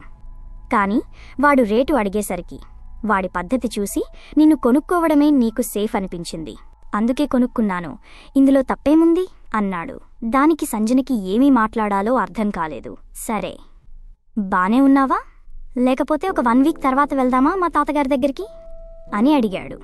నాకు కొంచెం నీరసంగా ఉంది. ఒక 5 రోజుల తర్వాత వెళ్దామా అని తలదించుకుని నెమ్మదిగా అడిగింది. సరే, నీ ఇష్టం అని ఆమె బుగ్గ మీద ముద్దు పెట్టుకుని, సరేరా, నిన్ను కొట్టినందుకు ఇంకెప్పుడూ కొట్టను. నాకు ఊరికే కోపం తెప్పించకు. నాకు కోపం చాలా ఎక్కువ అని నెమ్మదిగా ఆమె తల నిమిరాడు. ఆ ప్రేమకు సంజనకి చాలా హాయిగా అనిపించింది. ఆ తర్వాత అతను ఆఫీస్కి వెళ్ళిపోయాడు. సంజన ఫ్రెషప్ అయి కిందకు వచ్చింది. అక్కడ ఒక పని ఆవిడ ఆమెను చూసి, ఏం తింటావు తల్లి అని ప్రేమగా అడిగింది. ఏదైనా పర్వాలేదు ఆంటీ అనింది సంజన. దాంతో ఆవిడ వేడివేడిగా గారెలు, చికెన్ కర్రీ తీసుకునొచ్చింది. సంజన తింటుండగా ఆవిడ, నీకు తెలుసా తల్లి, మా రాజ్వీర్ బాబు ఎప్పుడూ ఏ అమ్మాయిని ఇలా ఇంటికి తీసుకురాలేదు. ఆయన లైఫ్లో ఈ ఇంటికి వచ్చిన మొట్టమొదటి అమ్మాయివి నువ్వే అని చెప్పింది. ఆ మాట వినగానే సంజనకి ఒక విషయమైతే క్లియర్గా అర్థమైంది. ఇతనికి నేనంటే నిజంగానే ఇష్టం. అందుకే నన్ను తీసుకొచ్చుకున్నాడు. బహుశా నన్ను బాగానే చూసుకుంటాడేమోలే అన్న చిన్న ఆశ ఆమెలో కలిగింది. ఆ తర్వాత తన స్నేహితురాలు స్వాతి అన్న మాటలు గుర్తుకొచ్చాయి. నేను స్వాతితో 10th క్లాస్ నుంచి కలిసే చదువుకున్నాను. అంత క్లోజ్గా ఉన్న ఆ అమ్మాయి నన్నలా ఎలా అవమానించింది? నిత్య కూడా నా గురించి అలాగే ఆలోచిస్తుందా? అందుకేనా ఆ రోజు కాలేజీలో కనీసం నన్ను కలవడానికి కూడా రాలేదా అని చాలా బాధపడింది. ఒకసారి వాళ్ళకి ఫోన్ చేసి మాట్లాడదామనుకున్నా. నా ఫోను పగిలిపోయింది. పైగా నా ఫోన్ నా దగ్గర లేదు కదా. కనీసం మా ఫోన్ గురించి ఒక్కసారి రాజ్వీర్ని అడుగుదామా అని మనసులో అనుకుంది. కాని అయ్యిందేదో అయిపోయింది కదా. ఎలాగూ ఇంట్లో నుంచే క్లాసులు పెట్టిస్తాను అంటున్నాడు కాబట్టి ఇక్కడి నుంచే ప్రశాంతంగా చదువుకుంటాను. ఆ కాలేజ్కి ఇంక వెళ్లను అని డిసైడ్ అయ్యింది. ఇలా ఆ వారం రోజులు చాలా ప్రశాంతంగా గడిచిపోయాయి. రాజ్వీర్ ఆమెను చాలా బాగానే చూసుకుంటున్నాడు. సంజనకి కూడా కొన్ని విషయాలు క్లియర్గా అర్థమయ్యాయి. వాళ్ళ అమ్మానాన్నల కన్నా కూతురి విషయంలో ఎంత పెద్ద తప్పు చేశారో, తనను ఎలా డబ్బుకు అమ్మేశారో అర్థమైంది. వాళ్ళ దృష్టిలో వాళ్ళ పెద్ద కూతురు, చిన్న కూతురు, కొడుకు మాత్రమే మెయిన్ అని, తను వాళ్ళకి అస్సలు అవసరం లేని మనిషినని గుర్తు చేసుకుని ఆమె మనసు కన్నీళ్లతో బరువెక్కింది. ఆ వారం రోజులు ప్రశాంతంగా గడిచిపోయాక ఒకరోజు సంజన రాజ్వీర్ని అడిగింది, నా ఫోన్ ఆ రోజే పోయింది కదా. మీరు నన్నిక్కడికి తీసుకువచ్చినప్పటినుంచి నా దగ్గర ఫోన్ లేదు. నాకు నా ఫోన్ కావాలి. దానికి రాజ్వీర్ ఆమె వంక క్యాజువల్గా చూస్తూ, సర్లే, ఫోనే కదా, కొత్తది తీసుకుందాంలే, దాంట్లో ఏముంది అన్నాడు. కాదు, నాకు నా పాత నెంబర్ కావాలి అని అడిగింది సంజన పట్టుబడుతూ. సరే, ఆ పాత నెంబరే ఇప్పిస్తానులే. అయినా రేపు మనం మా తాతగారింటికి వెళ్తున్నాం, గుర్తుంది కదా అని టాపిక్ డైవర్ట్ చేశాడు రాజ్వీర్. గుర్తుంది అన్నట్టు సైలెంట్గా తల ఊపింది సంజన. ఆ మరుసటి రోజు సాయంత్రం రాజ్వీర్ సంజనను ఒక అందమైన ఆడపిల్లలా రెడీ చేయించాడు. ఒక వైట్ కలర్ పంజాబీ డ్రెస్ వేయించాడు. ఆ డ్రెస్లో సంజన నిజంగానే చాలా అందంగా, చూడముచ్చటగా ఉంది. ఇద్దరూ కలిసి వాళ్ళ తాతగారి ఇంటికి బయలుదేరారు. వాళ్ళక్కడికి వెళ్లేసరికి వాళ్ళ తాతగారు గార్డెన్లో మొక్కలకు నీళ్లు పోస్తూ ఉన్నారు. తన మనవడు రావడం చూడగానే ఆయనకు కోపం వచ్చేసింది. ఏంట్రా, ఇన్ని రోజులకు గుర్తొచ్చానా అని అడిగాడు. దానికి రాజ్వీర్ ఏమాత్రం తగ్గకుండా, అవును, అసలు ఇక్కడికి రాకూడదనే అనుకున్నాను అన్నాడు నిర్లక్ష్యంగా. ఆ మాటకు తాతగారికి మరింత కోపం వచ్చి, అవునవును, నువ్వు, నీ బాడీగార్డ్ గాడు ఇద్దరూ ఫోన్లు ఎత్తరు. ఒకవేళ ఎత్తినా కనీసం నా మాట వినకుండానే మధ్యలో ఫోన్ పెట్టేస్తావు కదా అని గట్టిగా అరిచాడు. వెంటనే రాజ్వీర్, అయితే ఇప్పుడు ఏంటి, నన్నిక్కడి నుంచి వెళ్ళిపోమంటావా? చెప్పు, వెళ్ళిపోతాను అని కాస్త కోపంగా అన్నాడు. రాజ్వీర్ అలా అనేసరికి తాతగారు వాడి వంక కోపంగా సీరియస్గా చూస్తూ ఉండిపోయాడు. అప్పుడు రాజ్వీర్ మళ్లీ తనే కంటిన్యూ చేస్తూ, నేనొక అమ్మాయిని ఇష్టపడ్డాను, పెళ్లి చేసుకుందాం అనుకుంటున్నాను. ఎప్పటినుంచో నా పెళ్లి గురించే కదా నీ బాధ. అందుకే ఒకసారి పరిచయం చేద్దామని తీసుకువచ్చాను. ఒకవేళ నీకు ఇష్టం లేదంటే చెప్పు. ఊర్లో అందరికీ ఇచ్చినట్టే నీకు కూడా ఒక పెళ్లి కార్డిచ్చి ఇప్పుడే దాన్ని తీసుకుని వెళ్ళిపోతాను అని చెప్పేసి పక్కనే ఉన్న సంజన చేయి పట్టుకుని వెనక్కి తిరిగాడు. ఆ మాటలు వింటున్న సంజనకి షాక్ తగిలినట్టయింది. ఏంటి, వాళ్ళ తాతయ్య అంటే కనీసం గౌరవం కూడా లేదా ఇతనికి? ఒక పెద్దాయనతో ఇలా మాట్లాడుతున్నాడు అని మనసులో ఆశ్చర్యపోయింది.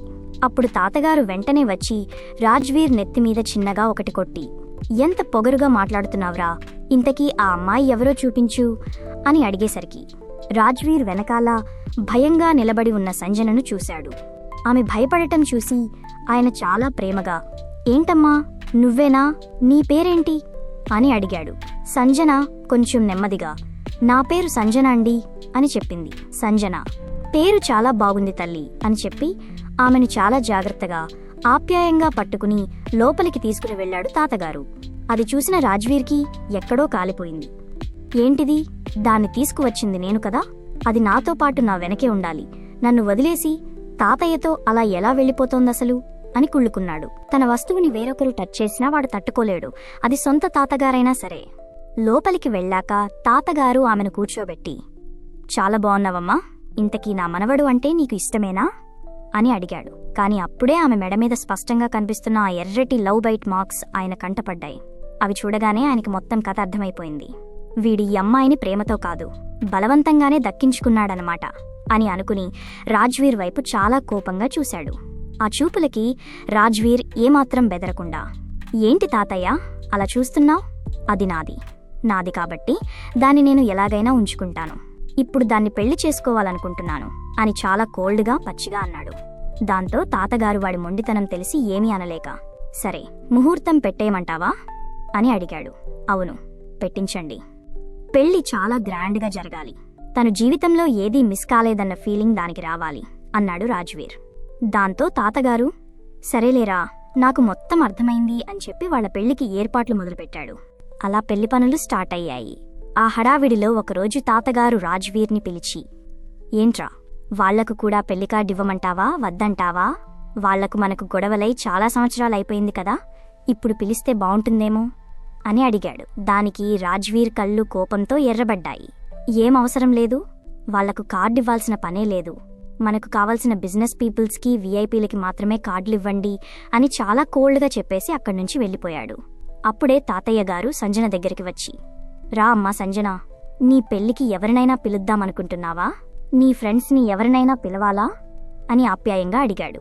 ఆ మాట వినగానే సంజన ముఖం చిన్నబోయింది. తలదించేసుకుని స్వాతి అన్న దారుణమైన మాటలు, ఆ కాలేజీలో జరిగిన ఆ ఇన్సిడెంట్ అన్నీ గుర్తు చేసుకుంది. నిత్య ఎలాగూ నాతో మాట్లాడాలని కూడా అనుకోవడం లేదు కదా, ఇక నాకు ఎవరున్నారు అని మనసులో కుమిలిపోతూ, నాకు ఎవరూ ఫ్రెండ్స్ లేరు తాతయ్య గారు అని బాధగా చెప్పేసింది. తాతగారు ఆమెను ఓదారుస్తూ, అవును, ఇంతకీ నీకు ఆ రాజ్వీర్ ఫోన్ కొనిచ్చాడా లేదా అని అడిగాడు. దానికి సంజన కొంచెం ముఖం మార్చుకుని, కొత్త ఫోన్ అయితే ఇచ్చారు తాతయ్య, కానీ నా ఓల్డ్ నెంబర్ ఇవ్వలేదు, కొత్త నెంబర్ ఇచ్చారు అంది. తాతగారు చిన్నగా నవ్వి, సర్లే తల్లి, నీ పాత నెంబర్ ఏదో నాకు చెప్పు, నేను తీసుకునిస్తాను కదా అన్నారు. అది వినగానే సంజన ముఖంలో ఆనందం వెల్లివిరిసింది. నిజంగానా తాతయ్య అని చాలా అమాయకంగా అడిగింది. అవును తల్లి, వాడికన్నా నాకు నువ్వే ఎక్కువ అని నవ్విస్తూ, నీకోసం నేను ఒక ఫ్యాషన్ బోటిక్ వాళ్లతో మాట్లాడాను, నువ్వు వెళ్ళి నీకు కావాల్సిన డ్రెస్సులు సెలెక్ట్ చేసుకో. అయినా సరే నా మనవడు నీకోసం ఆల్రెడీ డ్రెస్సులన్నీ సెలెక్ట్ చేశాడంటలే, కాని నువ్వు కూడా ఒకసారి చూసుకుని నీకు ఏమైనా చేంజెస్ కావాలంటే చేయించుకో. వాడేమన్నా అంటే నాకు వెంటనే చెప్పు తల్లి అని తాతగారు చాలా ఆప్యాయంగా చెప్పారు. దానికి సంజన సంతోషంగా తల ఊపింది. ఆ పెళ్లికి సంజనకి ఏ లోటు రాకుండా చాలా గ్రాండ్గా చేశాడు తాతగారు. మెహందీ, హల్దీ లాంటి ఫంక్షన్స్ అన్నీ చాలా అంగరంగ వైభవంగా చేయించారు. ఇవన్నీ చూస్తున్న సంజనకు మనసులో ఒకటే అనిపించింది, మా అమ్మా నాన్నలు నాకు ఇవ్వలేని ప్రేమని ఈ తాతగారు అలాగే రాజ్వీరిస్తున్నారు, నా ఫ్యామిలీ ఇక నుంచి వీళ్లే అని అనుకుంటూ మురిసిపోయింది. ఈ ఫంక్షన్స్ అన్నీ ఆమెకు ఒక అందమైన కలలాగా అనిపించాయి. రాజ్వీర్ ఆమె పక్కనే ఉండి ఒక మహారాణిలా చూసుకున్నాడు. వాళ్ల పెళ్లికి ఈ దేశంలోనే ప్రముఖ బిజినెస్ మ్యాన్స్, రాజకీయ నాయకులు, పలుకుబడి ఉన్న వాళ్ళందరూ తరలివచ్చారు. విదేశాల్లో ఉన్న వాళ్ళు కూడా చాలా మంది వచ్చారు. అంతమంది వీఐపీల మధ్య వాళ్ళ పెళ్లి చాలా గ్రాండ్గా జరిగిపోయింది. కానీ ఆ పెళ్లికి వచ్చిన వాళ్ళు ఎవ్వరూ లోపల ఫోటోలు తీయకూడదని రాజ్వీర్ తన బాడీగార్డ్స్కి గట్టిగా ఇన్స్ట్రక్షన్స్ ఇచ్చాడు. అందుకే ఆ వచ్చిన వాళ్లలో ఎవరికీ ఈ అమ్మాయి ఎవరో, ఆమె బ్యాక్గ్రౌండ్ ఏంటో తెలియదు. రాజ్వీర్ సింఘానియా లాంటి డేంజరస్ బిజినెస్ మ్యాన్కి పెళ్లయిందన్న వార్త మాత్రమే పేపర్లలో వచ్చింది, కానీ వధువు వివరాలు కానీ ఆమె ఫోటోలు కానీ మాత్రం ఎక్కడా బయటకు రానివ్వలేదు రాజ్వీర్. ఆ అమ్మాయి ఇక పూర్తిగా అతని నీడలోనే సురక్షితంగా ఉండిపోయింది. రాజ్వీర్ సింఘానియాకు పెళ్లయింది అన్న న్యూస్ మాత్రమే బయట ప్రపంచానికి తెలిసింది, కానీ ఆ పెళ్లి చేసుకున్నది ఎవరిని అన్నది మాత్రం ఎవరికీ తెలియదు. ఇటు సంజన ఇంట్లో ఆమె తండ్రి శంభురావు, తల్లి, అలాగే వాళ్ల అక్క నేహ అందరూ సంజన గురించి చాలా చీప్గా ఊహించుకుంటున్నారు. ₹1,00,00,000 అమ్ముడుపోయింది కదా. వాడి పడక గదిలో ఒక బానిసలా పడి ఉండి ఉంటుంది. వాడు దాన్ని బయట ప్రపంచానికి కూడా రానివ్వడు. ఆ చీకటి గదిలోనే ఏడుస్తూ కుళ్ళిపోతూ ఉంటుంది అని వాళ్లలో వాళ్లే అనుకుని సంబరపడుతున్నారు. కాలేజీకి రాకపోవడం చూసి నేహా కూడా ఇంక దాని బతుకు అంతే అని ఫిక్స్ అయిపోయింది. కానీ వాస్తవం వేరు. అలా 6 నెలలు గడిచిపోయాయి. ఈ 6 నెలల్లో రాజ్వీర్ ఆమెను ఒక మహారాణిలా తన కంటికి రెప్పలా చూసుకుంటున్నాడు. ఆమెకు ఏది కావాలంటే అది తెచ్చిస్తూ ఆమెను ప్రాణంగా ప్రేమిస్తున్నాడు. ఇంతలో కాలేజ్ ఎగ్జామ్స్ డేట్స్ వచ్చాయి. ఆ విషయం తెలియగానే రాజ్వీర్ స్వయంగా సంజన దగ్గరికి వచ్చి, సంజన, ఎగ్జామ్ డేట్స్ వచ్చాయి, నువ్వు వెళ్ళి ఎగ్జామ్స్ రాయాలి అని చెప్పాడు. దానికి సంజన సైలెంట్గా సరే అన్నట్టు తల ఊపింది. ఆమె ఇంకా తన దగ్గర అలా సైలెంట్గా ఉండటం చూసి రాజ్వీర్కి కొంచెం కోపం, బాధ రెండూ వచ్చాయి. ఇంకా ఎందుకు నేనంటే నీకంత భయం? నేను నీతో ఏమైనా రాక్షసుడిలా బిహేవ్ చేస్తున్నానా చెప్పు. నీకు ఏది కావాలంటే అది ఇస్తున్నాను కదా, అయినా ఎందుకు ఆ భయం అని అడిగాడు. దానికి సంజన ఏడుస్తున్నట్లుగా ఫేస్ పెట్టి, అవును, మీరంటే నాకు భయమే. నేను ఫోన్ అడిగాను, ఇచ్చారా మీరు? కనీసం తాతయ్య గారు నాకు నా పాత నెంబర్ ఇప్పిద్దామనుకుంటే ఆ నెంబర్ కూడా నాకు రాకుండా చేశారు అని బుంగమూతి పెట్టుకుని నిలదీసింది. ఆమె అలా అడిగేసరికి రాజ్వీర్కు ఎక్కడలేని ముచ్చటేసింది. వెంటనే ఆమెను దగ్గరికి లాక్కుని ఆమె పెదాల మీద ఒక చిన్న ముద్దు పెట్టుకుంటూ ఇలా అన్నాడు, అయినా ఆ పాత నంబర్ ఎందుకే నీకు? ఆ నంబర్కి ఎప్పుడూ రాంగ్ కాల్స్ వస్తున్నాయి. ఎవరు పడితే వాళ్లు కాల్ చేస్తున్నారు. అలాంటి నంబర్ నీకు అవసరమా చెప్పు? నిన్ను నేను ప్రొటెక్ట్ చేస్తున్నాను. ఆ విషయం కూడా అర్థం కావట్లేదా నీకు? సరేలే, నీకు ఎగ్జామ్స్ ఉన్నాయి కదా, వెళ్ళి ప్రిపేర్ అవ్వు అని చెప్పాడు. వెంటనే సంజన, నేను ఎగ్జామ్స్ అయిపోయిన తర్వాత తాతయ్య దగ్గరికి వెళ్తాను అని నెమ్మదిగా అడిగింది. ఆ మాట వినగానే రాజ్వీర్కి ఎక్కడో కాలిపోయింది. ఆయన నా తాతయ్య? నీ తాతయ్య కాదు, ఎప్పుడూ అక్కడికే వెళ్తాను అంటావు ఏంటి అని కొంచెం జెలసీగా కోపంగా అన్నాడు. అతనలా గట్టిగా అనేసరికి సంజన ముఖం వాడిపోయి కళ్లల్లో నీళ్లు తిరిగాయి. ఆమె ఏడవబోవడం చూసి రాజ్వీర్ వెంటనే కరిగిపోయాడు. ఆమెను దగ్గరికి లాక్కుని, సరే సరే, ఇంక ఏడవకు. ఈ ఏడుపు ఒకటి, ఎప్పుడూ ఏడుస్తూనే ఉంటావు. ఎగ్జామ్స్ అయిపోయిన తర్వాత వెళ్ళులే, నేను కూడా అక్కడే ఉంటాను అని ఆమెను బుజ్జగించాడు. నిజానికి పెళ్లైనప్పటినుంచి ఈ 6 నెలల్లో సంజన దాదాపు 3 నెలలు ఆ తాతగారి దగ్గరే గడిపింది. ఎందుకంటే ఆ పెద్దాయన ఆమెను ఒక తండ్రిలా, ఒక తాతలా చాలా అపురూపంగా చూసుకునేవాడు. చిన్నప్పటినుంచి కన్నతండ్రి దగ్గర దొరకని ప్రేమ, ఆప్యాయత ఆ తాతగారి దగ్గర దొరికేసరికి సంజనకు ఆయనంటే అమితమైన ఇష్టం, గౌరవం ఏర్పడ్డాయి. ఎగ్జామ్స్ రోజు రానే వచ్చింది. రాజ్వీర్ స్వయంగా సంజనను తీసుకువెళ్లి కాలేజ్ దగ్గర డ్రాప్ చేసి వచ్చాడు. సంజనను కాలేజ్లో చూడగానే ఆమె అక్క నేహా షాక్ అయింది. అప్పటికే అక్కడ స్వాతి కూడా ఉంది. నేహా వెంటనే సంజన దగ్గరికి వచ్చి చాలా వెటకారంగా, గట్టిగా, ఏంటి మళ్ళీ కాలేజీకి వచ్చావా? అయినా ఆ రాజ్వీర్ వేరే అమ్మాయిని ఎవరినో పెళ్లి చేసుకున్నట్టున్నాడు కదా, ఇప్పుడు నీ బతికేంటి? ఎలా ఉంది ఏంటి? ఆ ఇంట్లో వచ్చిన కొత్త పెళ్ళాం నిన్ను ఎలా చూస్తోంది? ఒక పని మనిషిలా చూస్తోందా, లేక అంతకన్నా హీనంగా చూస్తోందా అని దారుణంగా, అవమానించేలా మాట్లాడింది. నేహా మాటలు వింటున్న స్వాతి ఆమె నోటి నుంచి రాజ్వీర్ అన్న పేరు వినగానే ఒక్కసారిగా షాక్ అయింది. ఏంటిది, ఈ రాజ్వీర్ అంటోంది ఏంటి? ఈ రాజ్వీర్ గురించి ఎందుకు మాట్లాడుతోంది అని నెమ్మదిగా మనసులో అనుకుంది. కాని మళ్లీ తనే, ఈ అమ్మాయి మాట్లాడే రాజ్వీర్ నేననుకున్న పర్సన్ ఒకలే, ఎందుకవుతారులే, వేరే ఎవరైనా అయ్యుంటారు అని సర్ది చెప్పుకుని ఏమీ మాట్లాడకుండా సైలెంట్గా చూస్తోంది. ఇక నేహా మాటలకి సంజన ఈసారి సైలెంట్గా ఉండలేదు. కొంచెం ధైర్యం తెచ్చుకుని నేహా కళ్లలోకి సూటిగా చూస్తూ, ఏంటి అక్క, ఇప్పుడు నీకు రాజ్వీర్ అంటే భయం పోయినట్టుందే అని ఘాటుగా రిప్లై ఇచ్చింది. ఆ పేరు, ఆ మాట వినగానే నేహాకు ఒక్కసారిగా రాజ్వీర్ వాళ్ళింటికి వచ్చి ఇచ్చిన ఆ భయంకరమైన వార్నింగ్ కళ్ల ముందు మెదిలింది. కొంపతీసి వాడి మనుషులిక్కడేమైనా ఉన్నారా ఏంటి? వాడు వేరే అమ్మాయిని పెళ్లి చేసుకున్నా సరే ఇంకా దీనిమీద మోజుపోలేదా అని మనసులో అనుకుని వణికిపోయింది. భయంతో ఇంకేమీ మాట్లాడకుండా అక్కడి నుంచి కంగారుగా జారుకుంది. నేహా అలా వెళ్ళిపోగానే సరిగ్గా అప్పుడే సంజన బెస్ట్ ఫ్రెండ్ నిత్య అక్కడికి పరిగెత్తుకుంటూ వచ్చింది.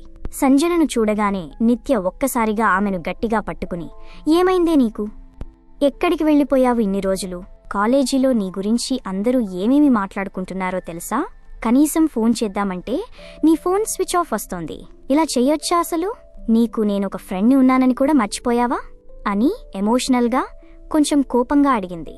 దానికి సంజన ఏడుస్తూనే, లేదు నిత్య, నీకు నాతో మాట్లాడటం ఇష్టం లేదని స్వాతి నాకు చెప్పింది. నువ్వు నన్ను అపార్థం చేసుకున్నావని అనుకుని అందుకే నేను నీతో మాట్లాడలేదు అని కన్నీళ్లు పెట్టుకుంది. ఆ మాట వినగానే నిత్యకు కోపం వచ్చి సంజన నెత్తిమీద నెమ్మదిగా ఒకటి కొట్టి, అంటే ఎవరేం చెప్తే ఆ మాటలు అలాగే గుడ్డిగా నమ్మేస్తావా నువ్వు అని గట్టిగానే అడిగింది. అబ్బా, నొప్పిగా ఉంది అంది సంజన తల పట్టుకుని.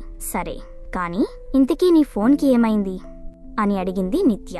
నా ఫోన్ పోయింది నిత్య, నా పాత నెంబర్ నాకు మళ్ళీ దొరకలేదు, ఇదిగో నా కొత్త నెంబర్ అని సంజన తన కొత్త నెంబర్ని నిత్యతో షేర్ చేసుకుంది. వీళ్ళిద్దరూ ఇలా మాట్లాడుకుంటుండగా మధ్యలో స్వాతి కల్పించుకుని, ఏం చేస్తున్నావు నిత్య, వదులు దాన్ని, ఆ అమ్మాయి అసలు మంచిది కాదు, ఎవరెవరితో తిరుగుతుందో ఎక్కడుంటుందో దేవుడికే తెలియాలి అని చాలా చీప్గా మాట్లాడింది.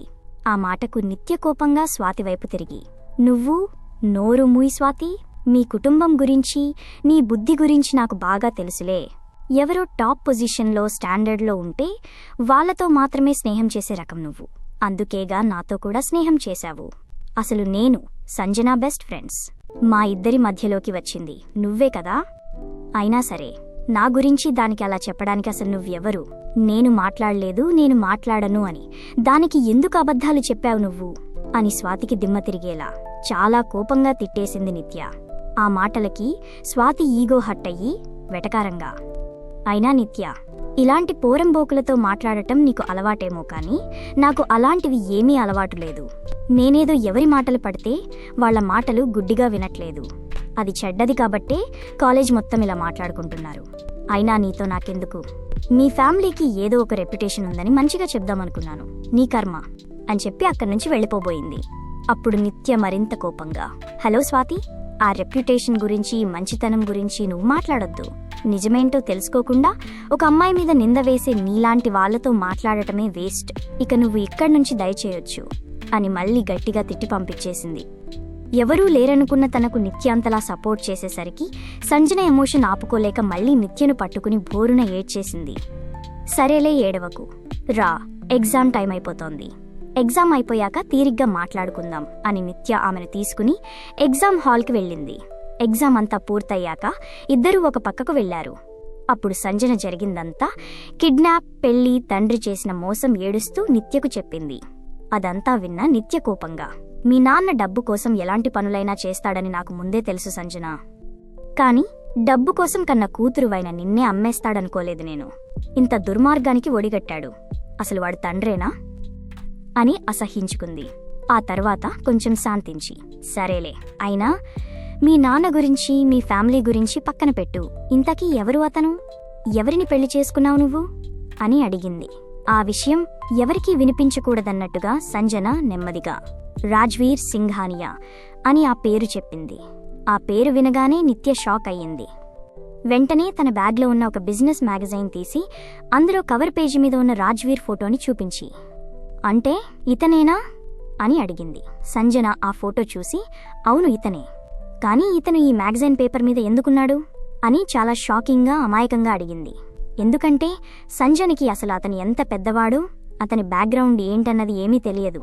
దానికి నిత్య ఆమె నెత్తి మీద మళ్లీ సరదాగా ఒకటి కొట్టి, నీ హస్బెండ్ బిజినెస్లో టాప్ 10 కాదు, ఏకంగా టాప్ 1 పొజిషన్లో ఉన్నవాడు, అది కాక అతను చాలా డేంజరస్ కూడా, ఆ విషయం నీకు తెలుసా అని రాజ్వీర్ సింఘానియా పవర్ గురించి, అతని సామ్రాజ్యం గురించి కొన్ని విషయాలు వివరంగా చెప్పింది. అదంతా వింటున్న సంజన పూర్తిగా షాక్ అయిపోయింది. తనను పెళ్లి చేసుకున్న వ్యక్తి ఇంత పవర్ఫుల్ మనిషా అని నమ్మలేకపోయింది. కానీ ఆ నిజం తెలియగానే నిత్య ముఖంలో మాత్రం ఒక చిన్న నవ్వు, ఒక రకమైన రిలీఫ్ కనిపించింది. రాజ్వీర్ లాంటి పవర్ఫుల్ మనిషి దగ్గర ఉంటే సంజన ఖచ్చితంగా సేఫ్గా ఉంటుంది. పైగా వాడు ఆమెను బాగానే చూసుకుంటున్నాడు అని నిత్యకు అర్థమై మనసులో హ్యాపీగా ఫీల్ అయింది. నిత్య ఇంకా సంజనతో మాట్లాడుతుండగానే అప్పుడే అక్కడికి రాజ్వీర్ పంపించిన ఒక బాడీగార్డ్ వచ్చి, మేడం, లేట్ అవుతోంది, ఇంటికి వెళ్ళాలి, లేట్ అయితే సార్ కోప్పడతారు అని మర్యాదగా చెప్పాడు. అతన్ని చూడగానే సంజన ఒక్కసారిగా భయపడిపోయింది.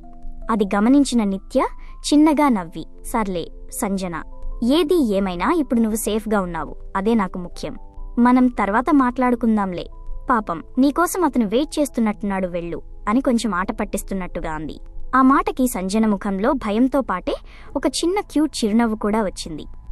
సరే నిత్య, నేను రేపు మళ్ళీ కాలేజీకి వస్తాను కదా ఎగ్జామ్స్ రాయటానికి, అప్పుడు కలుసుకుందాము. నా ఫోన్ నెంబర్ నీ దగ్గర ఉంది కదా, నాకు ఫోన్ చెయ్యి అని చెప్పి ఆ బాడీగార్డ్తో పాటు కారు వైపు నడుచుకుంటూ వెళ్ళిపోయింది. కారులో వెళ్తున్న సంజన వైపే చూస్తూ నిత్య, ఇక నుంచి అయినా నా ఫ్రెండ్ హ్యాపీగా ఉంటుంది అని మనసులో అనుకుంటూ చాలా సంతోషంగా ఫీల్ అయింది. కాలేజీలో ఏం జరిగిందో రాజ్వీర్కి కూడా తెలిసింది. ఆ విషయం వినగానే రాజ్వీర్కి ఎక్కడలేని కోపం వచ్చింది. కళ్ళు కోపంతో ఎర్రబడ్డాయి. వెంటనే నరేష్కి కాల్ చేసి, నేను ఆల్రెడీ నీకు ఆ ఫ్యామిలీ డీటెయిల్స్ అన్నీ తీయమని చెప్పాను కదా, ఏమైందా రిపోర్ట్ అని కరుకుగా అడిగాడు. దానికి నరేష్ వణుకుతూనే, సార్, ఆ ఫైల్ నేను మీకిచ్చి ఇప్పటికే 6 నెలల పైనే అయిపోయింది సార్. ఆ రోజు అమ్మాయి గారిని ఇంటికి తీసుకొచ్చిన 2 రోజులకే నేను మీకు ఆ రిపోర్ట్ ఇచ్చాను కదా, బహుశా పెళ్లి హడావిడిలో ఆ తర్వాత మీరు ఈ విషయాలన్నీ మర్చిపోయినట్టున్నారు సార్ అని భయపడుతూనే చెప్పాడు. ఆ మాటలకి రాజ్వీర్ ఒక్క క్షణం ఆలోచించి, అవునా, మర్చిపోయినట్టున్నాను, సరే ఇప్పుడు ఆ ఫైల్స్ మళ్ళీ తీసుకునిరా అన్నాడు. వెంటనే నరేష్, ఓకే సార్, నా దగ్గర ఆ డ్రాఫ్ట్ ఫైల్స్ అన్నీ సేఫ్గానే ఉన్నాయి, ఇప్పుడే తీసుకుని వస్తాను సార్ అని చెప్పి వెంటనే ఆ ఫైల్ ఫోల్డర్ని, పెన్ డ్రైవ్ని తీసుకుని వచ్చాడు. అలా తీసుకుని వచ్చి రాజ్వీర్కిచ్చాడు. రాజ్వీర్ ఆ పెన్ డ్రైవ్లోని ఇన్ఫర్మేషన్, ఆ ఫైల్స్ అన్నీ ఓపెన్ చేసి చూశాడు. అప్పటికే అక్కడే నరేష్ కూడా నిలబడి ఉన్నాడు. ఆ ఫైల్స్లోని నిజాలు చూసి రాజ్వీర్కి మైండ్ బ్లాక్ అయింది. విపరీతమైన కోపం వచ్చింది. యాక్చువల్గా సంజన వాళ్ల సొంత కూతురు కాదు, శంభురావు సొంత తమ్ముడు కూతురు కూడా కాదు, వాళ్ళిద్దరూ కజిన్స్. సంజన వాళ్ళ నాన్న పేరు శ్రీనివాస్. శంభురావు వాళ్ళ నాన్న చిన్నప్పుడే చనిపోతే శ్రీనివాస్ వాళ్ళ నాన్నే సంజన తాతగారే శంభురావుని కూడా తమ దగ్గరే పెట్టుకుని పెంచి పెద్ద చేశాడు.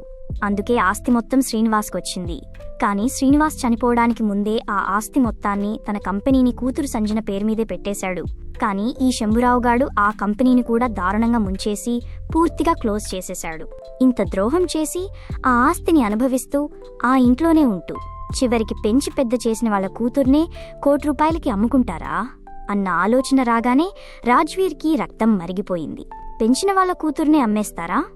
ఎంత దుర్మార్గులు అసలు! విశ్వాసం అన్నది లేదా వాళ్ళకి అని కొంచెం గట్టిగానే అరిచాడు. నా ప్లేస్లో వేరేవాడు ఉండి ఉంటే ఈ పాటికి ఆ అమాయకురాలి జీవితం ఏమైపోయేది అన్న ఆలోచన రాగానే రాజ్వీర్లోని క్రూరత్వం నిద్రలేచింది.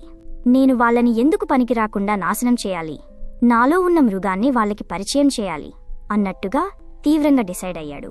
ఆ మాటలు వింటున్న నరేష్కి భయం వేసింది. ఇప్పుడేం చేస్తాడో మా బాస్, ఇంత కోపంగా ఉన్నాడు అని వణికిపోయాడు. కానీ మళ్ళీ మనసులో, అయినా వాళ్ళు చేసింది చాలా పెద్ద తప్పు, మళ్ళీ ఇప్పుడు కాలేజ్లో కూడా సంజయ్ గారిని అందరి ముందు అలా అవమానించారా అని నరేష్ కూడా వాళ్ళ మీద చాలా కోపంగానే అనుకున్నాడు. ఆ తర్వాత రాజ్వీర్కి ఆ ఫైల్స్లో వాళ్ళ అమ్మానాన్నల ఫోటోలు లేవని అర్థమైంది.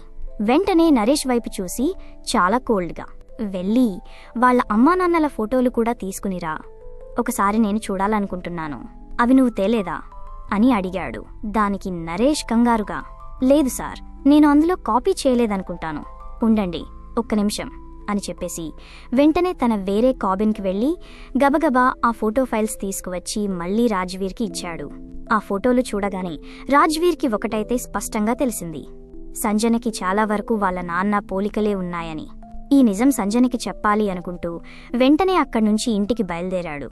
రాజ్వీర్ ఇంటికి వచ్చేసరికి సంజన లాన్లో తను రీసెంట్గా కొనిచ్చిన ఒక చిన్న కుక్కపిల్లతో చాలా సరదాగా ఆడుకుంటోంది. రాజ్వీర్ కారు దిగి ఆమె దగ్గరికి వచ్చి, ఆ కుక్కపిల్లని పక్కన పడేసిరా, ఇటురా నువ్వు అని కొంచెం గట్టిగా అన్నాడు.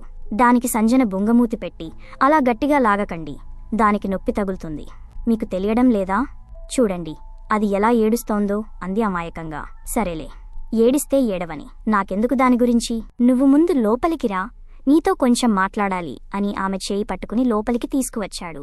నిజానికి ఆమెకు అంతా చెప్పేద్దామనుకున్నాడు. కాని ఒక్కసారిగా ఒక డౌట్ వచ్చింది. సంజనకు ఇప్పటికీ ఆ శంభురావు అంటే తండ్రి అనే చిన్న ప్రేమ ఉంది. ఇప్పుడు చెప్తే ఈ నిజం తట్టుకోలేదు, పైగా నమ్మకపోవచ్చు.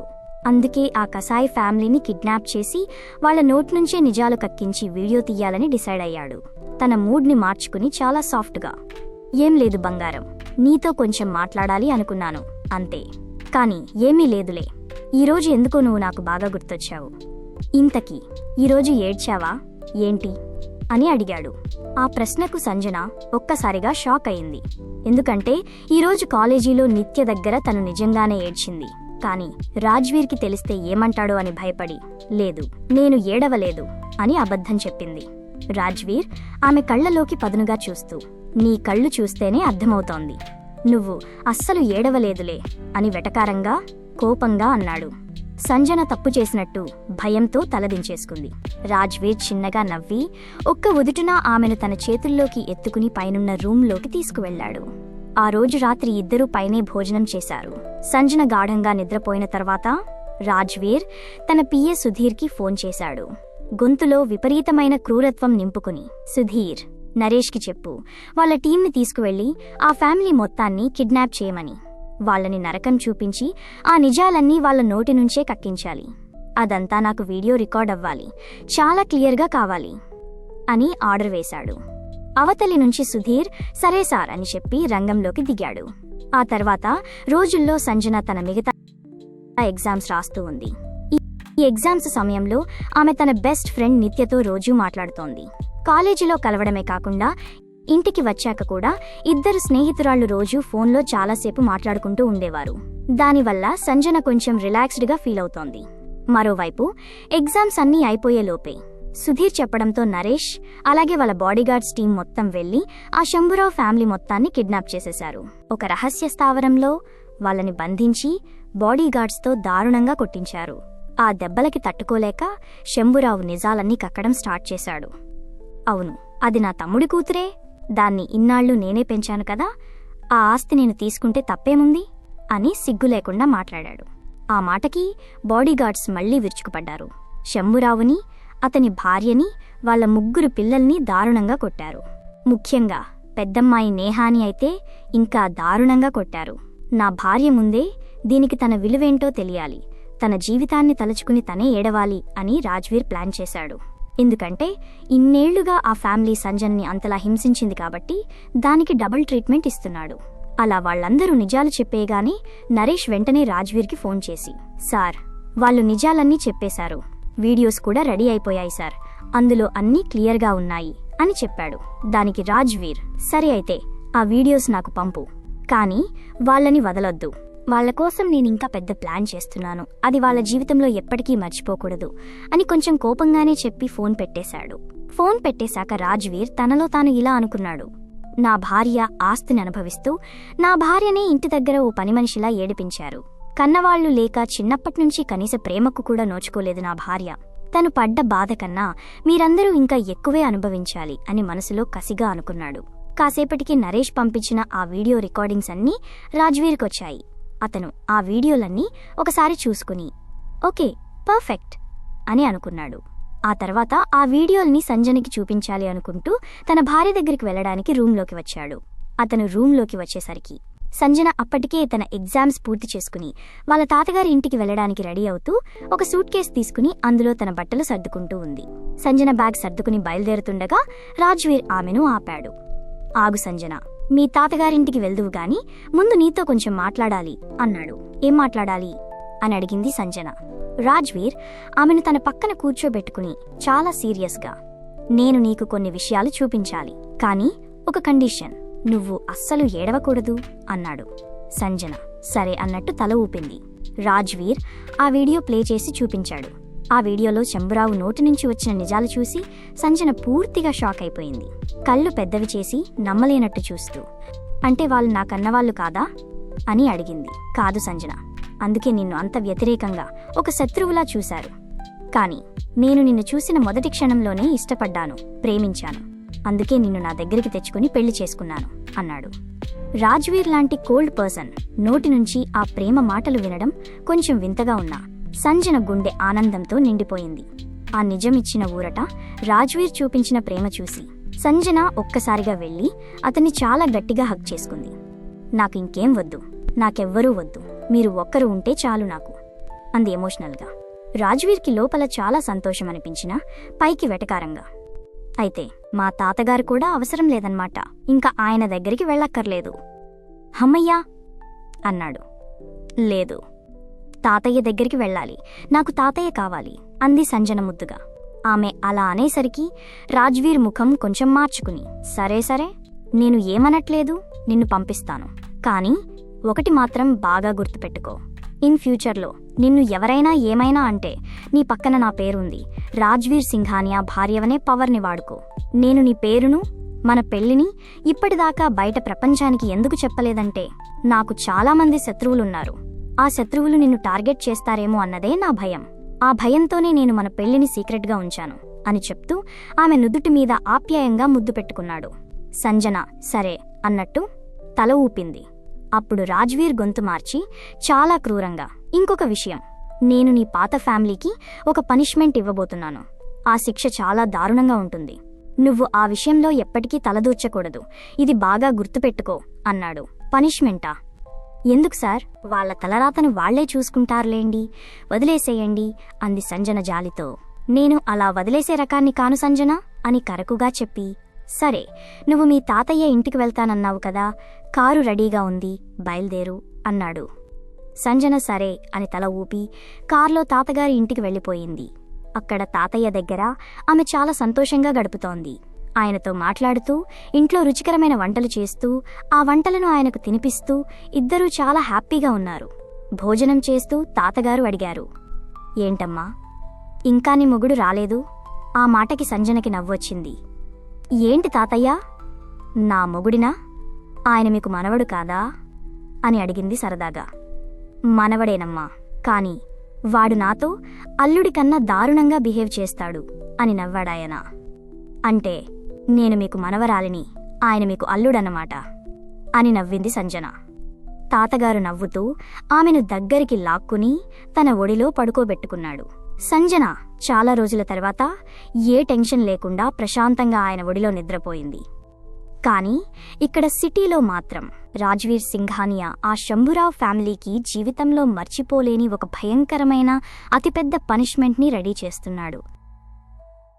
రాజ్వీర్ సింఘానియా మనసులో ఒకటే పట్టుదల ఉంది. ఆ కసాయి కుటుంబం చేసిన ద్రోహానికి వాళ్లకు జీవితాంతం గుర్తుండిపోయేలా శిక్ష పడాల్సిందే. అతను నేరుగా వాళ్లు బందీలుగా ఉన్న చోటికి వచ్చి అత్యంత శీతలంగా నిలబడ్డాడు. అతని కళ్లలోని కసి చూసి వాళ్లంతా వణికిపోతున్నారు. రాజ్వీర్ చాలా కోల్డ్గా చెప్పడం మొదలుపెట్టాడు. మీకు నేను ప్రాణభిక్ష పెడతాను, కానీ నాదొక కండిషన్. మీ పెద్ద కూతురు నేహా ఉంది కదా, దాన్ని నా ఇంట్లో ఉండే ఒక నౌకరుకు ఇచ్చి పెళ్లి చేయాలి. అది నా ఇంట్లో ఉంటూ ఇల్లంతా చాకిరీ చేయాలి. నా భార్య సంజన కాళ్ల దగ్గర జీవితాంతం ఒక సాధారణ పనిమనిషిలా పడి ఉండాలి. ఆ మాట వినగానే శంభురావు గుండె ఆగిపోయినంత పనైంది. పక్కనే ఉన్న నేహా కూడా షాక్లోకి వెళ్ళిపోయి, ఏం మాట్లాడుతున్నారు మీరసలు అని భయంతో ఏడ్చేసింది. రాజ్వీర్ ఏమాత్రం చలించకుండా క్రూరంగా నవ్వి, నా నౌకరు ఏమీ చెడ్డవాడు కాదు, మంచివాడే. కానీ నీలాంటి దాన్ని వాడికిచ్చి పెళ్లి చేయడం నాకే నచ్చట్లేదు. అయినా నువ్వు నా కాళ్ల దగ్గరే పడి ఉండాలి. అలాగే నీ చిన్న కూతురు ఉంది కదా, దాన్ని కూడా నా ఇంట్లో ఉన్న ఇంకో నౌకరుకు ఇచ్చి పెళ్లి చేయాలి. చెప్పాలంటే మీ ఫ్యామిలీ మొత్తం నా కాళ్ల కిందే బతకాలి. అలా ఉంటామంటేనే మీ ప్రాణాలు దక్కుతాయి, కొంచెం ప్రశాంతంగా అయినా బతకగలుగుతారు అని డెడ్లీ వార్నింగ్ ఇచ్చాడు. అప్పటికే బాడీగార్డ్స్ కొట్టిన దెబ్బలకి ప్రాణభయానికి శంభురావు ఏమాత్రం ఆలోచించకుండా, సరే సార్, అలాగే చేస్తాం అని తల ఊపేశాడు. అది చూసి అతని భార్య సుకన్య విపరీతమైన కోపంతో ఏడుస్తూ అరిచింది, ఏం మాట్లాడుతున్నారు మీరసలు? నా కూతుర్లని ఏమనుకుంటున్నారు? మీ దృష్టిలో వాళ్లు చెత్తలా కనిపిస్తున్నారా అని గట్టిగా కేకలు వేసింది. శంభురావుకి ఎక్కడలేని కోపం వచ్చి ఆమె చెంపమీద చాలా గట్టిగా లాగిపెట్టి కొట్టాడు. నోరుమొయ్, ఏం చేయమంటావే ఇప్పుడు? మనమందరం కలిసి ఇక్కడే చావాలా? లేకపోతే వాడు మన కూతుర్లు ఇద్దరినీ ఏ బ్రోతల్ హౌస్కు అమ్మిపడేస్తాడు? అలా రోడ్డున పడేదానికన్నా ఇక్కడ వీళ్ల ఇంట్లో నౌకర్ల దగ్గరైనా కడుపు నిండా తింటూ సంతోషంగా బతుకుతారు. అదైనా ఆలోచించు అని కసిగా అరిచాడు. ఆ తర్వాత ఆదిత్య వైపు తిరిగి, ఇంక మీ కొడుకు ఆదిత్యని ఏం చేయాలో నేను తర్వాత ఆలోచిస్తాను అన్నాడు. ఆ మాటలకి ఆదిత్య కూడా భయంతో వణికిపోతున్నాడు. నిజానికి వాడికి వాళ్ళ అమ్మానాన్నలన్నా, ఆ ఇద్దరు అక్కలన్నా, నేహా, శృతి అస్సలు ఇష్టముండేది కాదు. అతనికి వాళ్ళందరికన్నా సంజన అంటేనే చాలా ఇష్టం. కానీ చిన్నప్పుడు వాడు సంజనతో కొంచెం ప్రేమగా మాట్లాడితే చాలు, అది చూసి వాళ్ళ అమ్మానాన్నలు వాణ్ణి దారుణంగా కొట్టేవారు. దాంతో వాడు భయపడి సంజనతో మాట్లాడటం పూర్తిగా మానేశాడు. రాను రాను ఇంట్లో వాళ్లు చేసే అరాచకాలు, వాళ్ల పద్ధతులు నచ్చక ఇంట్లో వాళ్ళందరితోనూ సరిగ్గా మాట్లాడటమే మానేశాడు. ముఖ్యంగా సంజనను అలా డబ్బుల కోసం ఒక వస్తువులా అమ్మేయడం వాడికి ఏమాత్రం నచ్చలేదు. నేను చాలా చిన్నవాడిని, ఏమీ చేయలేని నిస్సహాయుడిని. నా అక్కను కాపాడుకోలేకపోయాను, అక్కకు ఏ హెల్ప్ చేయలేకపోయాను కదా అన్న ఒకే ఒక బాధ వాణ్ణి ఎప్పుడూ వెంటాడుతూ కుంగదీసేది. అందుకే ఇప్పుడు తన కళ్ల ముందే వాళ్ల ఫ్యామిలీకి ఇంత భయంకరమైన పనిష్మెంట్ దొరుకుతుంటే ఆదిత్య మనసులో అస్సలు బాధపడలేదు. వీళ్లు చేసిన పాపానికి ఇది కరెక్ట్ శిక్షే అని లోపల ఆనందించాడు. రాజ్వీర్ తన బాడీగార్డ్స్కి సైగ చేసి, వాళ్ళని మన ఎస్టేట్కి తీసుకురండి. నరేష్ కింద పనిచేసే మన బాడీగార్డ్స్లో ఒక ఇద్దరిని పిలిచి నేను చెప్పినట్టు వీళ్ళిద్దరికీ పెళ్లిళ్లు చేసేయండి అని ఆర్డర్ వేసి అక్కడ్నుంచి వెళ్లిపోయాడు. ఆ పెళ్లి చేసుకున్న ఇద్దరు ఎవరంటే వాళ్ళు రాజ్వీర్ దగ్గర ఒక సోల్జర్స్ లాంటి వాళ్ళు. నరేష్ కింద సెక్యూరిటీగా బాడీగార్డ్స్గా పనిచేస్తుంటారు. వాళ్ళు ఏమీ చెడ్డవాళ్లు కాదు, రాజ్వీర్కి చాలా నమ్మకస్తులు. కాకపోతే కొంచెం మూర్ఖత్వం ఎక్కువ, చాలా మోటుగా రగెడ్గా ఉంటారు. రాజ్వీర్ తన దగ్గర పనిచేసే వాళ్ళందరికీ ఎస్టేట్లోనే స్టాఫ్ క్వార్టర్స్ లాగా ఇండివిడ్యువల్ హౌసెస్ ఇచ్చాడు. నేహా, శృతి ఎంత భయంతో వణికిపోయినా ఏమీ చేయలేని నిస్సహాయ స్థితిలో అక్కడే వాళ్ళిద్దరికీ ఆ బాడీగార్డ్స్తో పెళ్లిళ్లు జరిగిపోయాయి. పెళ్లయ్యాక ఆ అక్కా చెల్లెళ్ల జీవితం పూర్తిగా బానిస బతుకులా మారిపోయింది. ఆ బాడీగార్డ్స్ పొద్దున్నే డ్యూటీకి వెళ్ళిపోతే మళ్ళీ రాత్రికే వస్తారు. ఈలోపు వీళ్ళిద్దరూ చదువులన్నీ మానేసి రాజ్వీర్ మెయిన్ ఇంటికి వచ్చి ఇల్లంతా తుడుస్తూ చాకరీ చేస్తూ పనివాళ్లలా పడి ఉండాల్సి వచ్చేది. ఇక రాత్రి ఆ క్వార్టర్స్కి వెళ్ళాక వాళ్ల పరిస్థితి ఇంకా దారుణంగా ఉండేది. వాళ్ల మొగుళ్ళు డ్యూటీ నుంచి రాగానే వీళ్లకి ఇష్టం ఉన్నా లేకపోయినా రోజంతా పనిచేసి ఒళ్ళు నొప్పులతో ఏడుస్తున్నా సరే వాళ్లు ఏమాత్రం పట్టించుకునేవాళ్లు కాదు. చాలా మోటుగా బలవంతంగానే వీళ్లతో ఇంటిమేట్ అయ్యేవాళ్లు. వాళ్ల నొప్పులను ఏడుపును ఆ బాడీగార్డ్స్ అస్సలు పట్టించుకునేవారు కాదు. అలా ఆ అక్కా చెల్లెళ్ల జీవితం పగలు చాకరీతో రాత్రి నరకంతో బలైపోయింది. కానీ ఆదిత్య విషయంలో మాత్రం రాజ్వీర్ కొంచెం కనికరం చూపించాడు. వాడి మనసు మంచిదని, సంజన మీద వాడికున్న ఇష్టమేంటో రాజ్వీర్కి తెలుసు కాబట్టి వాడెక్కడైతే చదువుతున్నాడో అదే చదువుని ఎలాంటి ఆటంకం లేకుండా కంటిన్యూ చేయించాడు. ఇలా ఆ ఇంట్లోనే పనులు చేసుకుంటున్న ఆ ముగ్గురికి నేహ, ఆమె చెల్లి శృతి, తల్లి సుకన్య. ఒకరోజు ఒక డౌట్ వచ్చింది. శృతి ఇల్లు తుడుస్తూ, అయినా అమ్మా వాళ్ళ ఆవిడ కూడా ఈ ఇంట్లో ఎక్కడా కనిపించట్లేదు ఏంటి, అసలు ఈ ఇంట్లో ఉండదావిడ అని అడిగింది. దానికి నేహ కలుగు చేసుకుని, ఏమో ఎక్కడ ఉందో మరి, యాక్చువల్గా ఇక్కడ సంజన కూడా ఎక్కడా కనిపించట్లేదు కదా, బహుశా వాళ్ళిద్దరినీ విడివిడిగా ఏమైనా ఉంచాడేమో, లేకపోతే ఆ రోజు ఏదో ఆవేశంలో దాన్ని తెచ్చుకున్నాడు కానీ ఇప్పుడు దానిమీద మోజు తీరిపోయిందేమోలే అని వెటకారంగా అంది. ఆ మాటలకి వాళ్లమ్మ సుకన్యకు కోపం వచ్చి, మీ జీవితాలు ఇలా నాశనం చేశాడు, వాడేమైనా బాగుపడతాడా, ఇదంతా ఆ సంజన వల్లే కదా వచ్చింది, ఏదో దాని ఆస్తి కొంచెం వాడుకున్నామని దాన్ని నమ్మించి అమ్మేశామని చెప్పేసి మనకింత శిక్ష వేశాడు, అసలు దానిమీద వాడికి నిజంగానే ఇష్టం లేకుండానే ఇవన్నీ చేశాడంటారా, మీ ఇద్దరూ ఏం మాట్లాడుతున్నారో అసలు మీకు అర్థమవుతోందా అని అంది. అప్పుడు నేహ, శృతి ఆలోచిస్తూనే, లేదమ్మా అలా అయితే అది ఇక్కడే ఉండాలి కదా, యాక్చువల్గా దాని వాడు పడక గదికే వాడుకుంటున్నాడు, దాని పెర్ఫార్మెన్స్ నచ్చినట్టుంది, అందుకే ఇలా మన మీద పగ తీర్చుకున్నాడు, ఇది వాడికి చాలా చిన్న పనే కదా, వాడి దృష్టిలో ఇదేమీ పెద్ద విషయం కాదు, ఏది ఏమైనా మేము మా ఆయనలతో ఎలాగైనా సరే మంచిగా ఉండటానికి ట్రై చేస్తాం, వాళ్ళు చాలా మోటుగా ఉంటారు, కానీ ఏం చేస్తాం, ట్రై చేయాలి కదా అని సర్ది చెప్పుకున్నారు. ఇలా వాళ్లల్లో వాళ్ళనుకుంటూ సంజనను మనస్ఫూర్తిగా తిట్టుకుంటూ అసూయపడుతూ కాలం గడుపుతున్నారు. ఇక్కడ మరోవైపు రాజ్వీర్ వాళ్ల తాతగారి ఇంట్లో ఆ రోజు ఒక పెద్ద గెట్ టుగెదర్ పార్టీ జరుగుతోంది. చాలా రోజుల తర్వాత ఫ్యామిలీ మెంబర్స్, ముఖ్యమైన బంధువులు అందర్నీ పిలిచి గ్రాండ్గా పార్టీ ఇవ్వాలని తాతగారు డిసైడ్ అయ్యారు. పార్టీ స్టార్ట్ అవ్వడానికి ముందు తాతగారు సంజనను దగ్గరికి పిలిచి మాట్లాడుతున్నారు. అప్పుడు సంజన కొంచెం అలిగినట్టుగా, అయినా నాకు చెప్పలేదు తాతయ్య, కనీసం ఆస్ట్రేలియాకి వెళ్తున్నారన్న సంగతి కూడా చెప్పకుండా అలా వెళ్ళిపోయారు, వెళ్లిన తర్వాత నాకు ఒక ఫోన్ కూడా చేయలేదు తెలుసా అని చిన్నపిల్లలా కంప్లైంట్ చేసింది. ఎలాగూ తాతగారికి సంజన అంటే చాలా ఇష్టం కాబట్టి ఆమెను బుజ్జగిస్తూ, సర్లే తల్లి, వాడి ఇంటికొచ్చిన తర్వాత నేను వాడికి మంచిగా క్లాస్ తీసుకుంటానులే, వాడిని గట్టిగా తిడతాను సరేనా, ఈ రోజు మన ఇంట్లో పార్టీ ఉంది, అక్కడ నువ్వు చాలా అందంగా తయారవ్వాలి అని ప్రేమగా చెప్పారు. సంజన కొంచెం ఆశ్చర్యంగా, అవునా, అయినా ఆయన ఇంకా రాలేదు కదా అని అడిగింది. లేదమ్మా, ఈరోజు మార్నింగే వచ్చాడంట, నాకు కాల్ చేసి చెప్పాడు, వేరే మీటింగ్ ఉందని వెళ్ళాడు, కరెక్ట్గా పార్టీ టైం కల్లా వచ్చేస్తానన్నాడ్రా, అది కాక నీకోసం ఒక మంచి డ్రెస్ కూడా పంపించాడంట అని చెప్పారు. డ్రెస్సా అంది సంజన ఆశ్చర్యంగా. అవునురా తల్లి, డ్రెస్సే, అలాగే నిన్ను రెడీ చేయడానికి బ్యూటీ పార్లర్ వాళ్ళను కూడా పంపిస్తున్నాను అన్నాడు. ఈ పార్టీ నువ్వే దగ్గరుండి చూసుకోవాలి, నీ పెళ్ళైన తర్వాత జరుగుతున్న మొట్టమొదటి పార్టీ ఇది. మన బంధువులందరూ వస్తున్నారు. ఎవరితోనైతే ఇప్పటిదాకా గొడవలున్నాయో వాళ్ళను కూడా రమ్మన్నాను నేను, తెలుసా నీకు అని వివరంగా చెప్పారు తాతగారు. ఇదంతా వింటున్న సంజన కొంచెం భయపడింది. నేనెలా మేనేజ్ చేస్తాను తాతయ్య, మీరు పనివాళ్లతో చేయించేసేయండి అంది కంగారుగా. దానికి తాతగారు నవ్వుతూ, లేదు, అలా ఎలా చేస్తారు? పనివాళ్లు ఏంటి? నువ్వు ఈ ఇంటి కోడలివి. అయినా నీకు సర్వెంట్స్ అందరూ తెలుసు కదా, వాళ్ళందరికీ నువ్వు చెప్పినట్టు వింటారు అని ధైర్యం చెప్పారు. దానికి సంజన తల ఊపి, సరే తాతయ్య, నేను చూసుకుంటాను అని కిందకు వెళ్ళింది. డెకరేషన్ ఎలా ఉండాలి, ఫుడ్ ఎక్కడ పెట్టాలి అని పనివాళ్లందరికీ ప్రతిదీ దగ్గరుండి చెప్తూ చేయించింది. పనివాళ్లందరికీ సంజన అంటే చాలా ఇష్టం. ఆమె చాలా నెమ్మదిగా మంచిగా మాట్లాడటంతో వాళ్లు కూడా ఆమె చెప్పినట్టుగానే అన్నీ పర్ఫెక్ట్గా చేశారు. డెకరేషన్ అంతా కంప్లీట్ అయిపోయిందని చూసుకుని చాలా బాగానే వచ్చింది అని ఒక సాటిస్ఫాక్షన్తో పైకి తన రూమ్కి వెళ్ళింది. ఆమె పైకి వెళ్లేసరికి అప్పటికే బ్యూటీ పార్లర్ వాళ్ళు వచ్చేసి ఉన్నారు. ఒక పని మనిషి ఎదురు వచ్చి, మేడం, పార్లర్ వాళ్ళు వచ్చేశారు, అలాగే డ్రెస్ కూడా వచ్చింది చూడండి. బాస్ ఎంత మంచి డ్రెస్ పంపించారో మీకోసం అని ఆ డ్రెస్ చూపించింది. సంజన ఆ డ్రెస్ చూసింది. నిజంగానే ఆ డ్రెస్ చాలా అద్భుతంగా ఉంది. దాంతో ఆమె ఫ్రెష్ అప్ అయ్యి ఆ డ్రెస్ వేసుకుంది. ఆ తర్వాత బ్యూటీ పార్లర్ వాళ్ళు ఆమెను ఒక దేవతలా చాలా బ్యూటిఫుల్గా రెడీ చేశారు. సాయంత్రం అయ్యేసరికి రాజ్వీర్ తెప్పించిన ఆ బ్యూటిఫుల్ లగ్జరీ డ్రెస్ వేసుకుని దేవతలా రెడీ అయ్యి సంజన పార్టీ హాల్లోకి వచ్చింది. అప్పటికే బంధువులు, గెస్టులు అందరూ పార్టీకి వచ్చేశారు. ఆ పార్టీకి బంధువుల వరుసలో స్వాతి వచ్చింది, అలాగే నిత్య కూడా వచ్చింది. కానీ వాళ్లకు తెలియని నిజం ఏంటంటే సంజన ఇప్పుడు రాజ్వీర్కి సొంత భార్య అని. నిత్యకైతే ఈ విషయాలు కొంచెం ముందే తెలిసినా మిగతా వాళ్ళకి ఎవరికీ అసలు ఐడియా లేదు.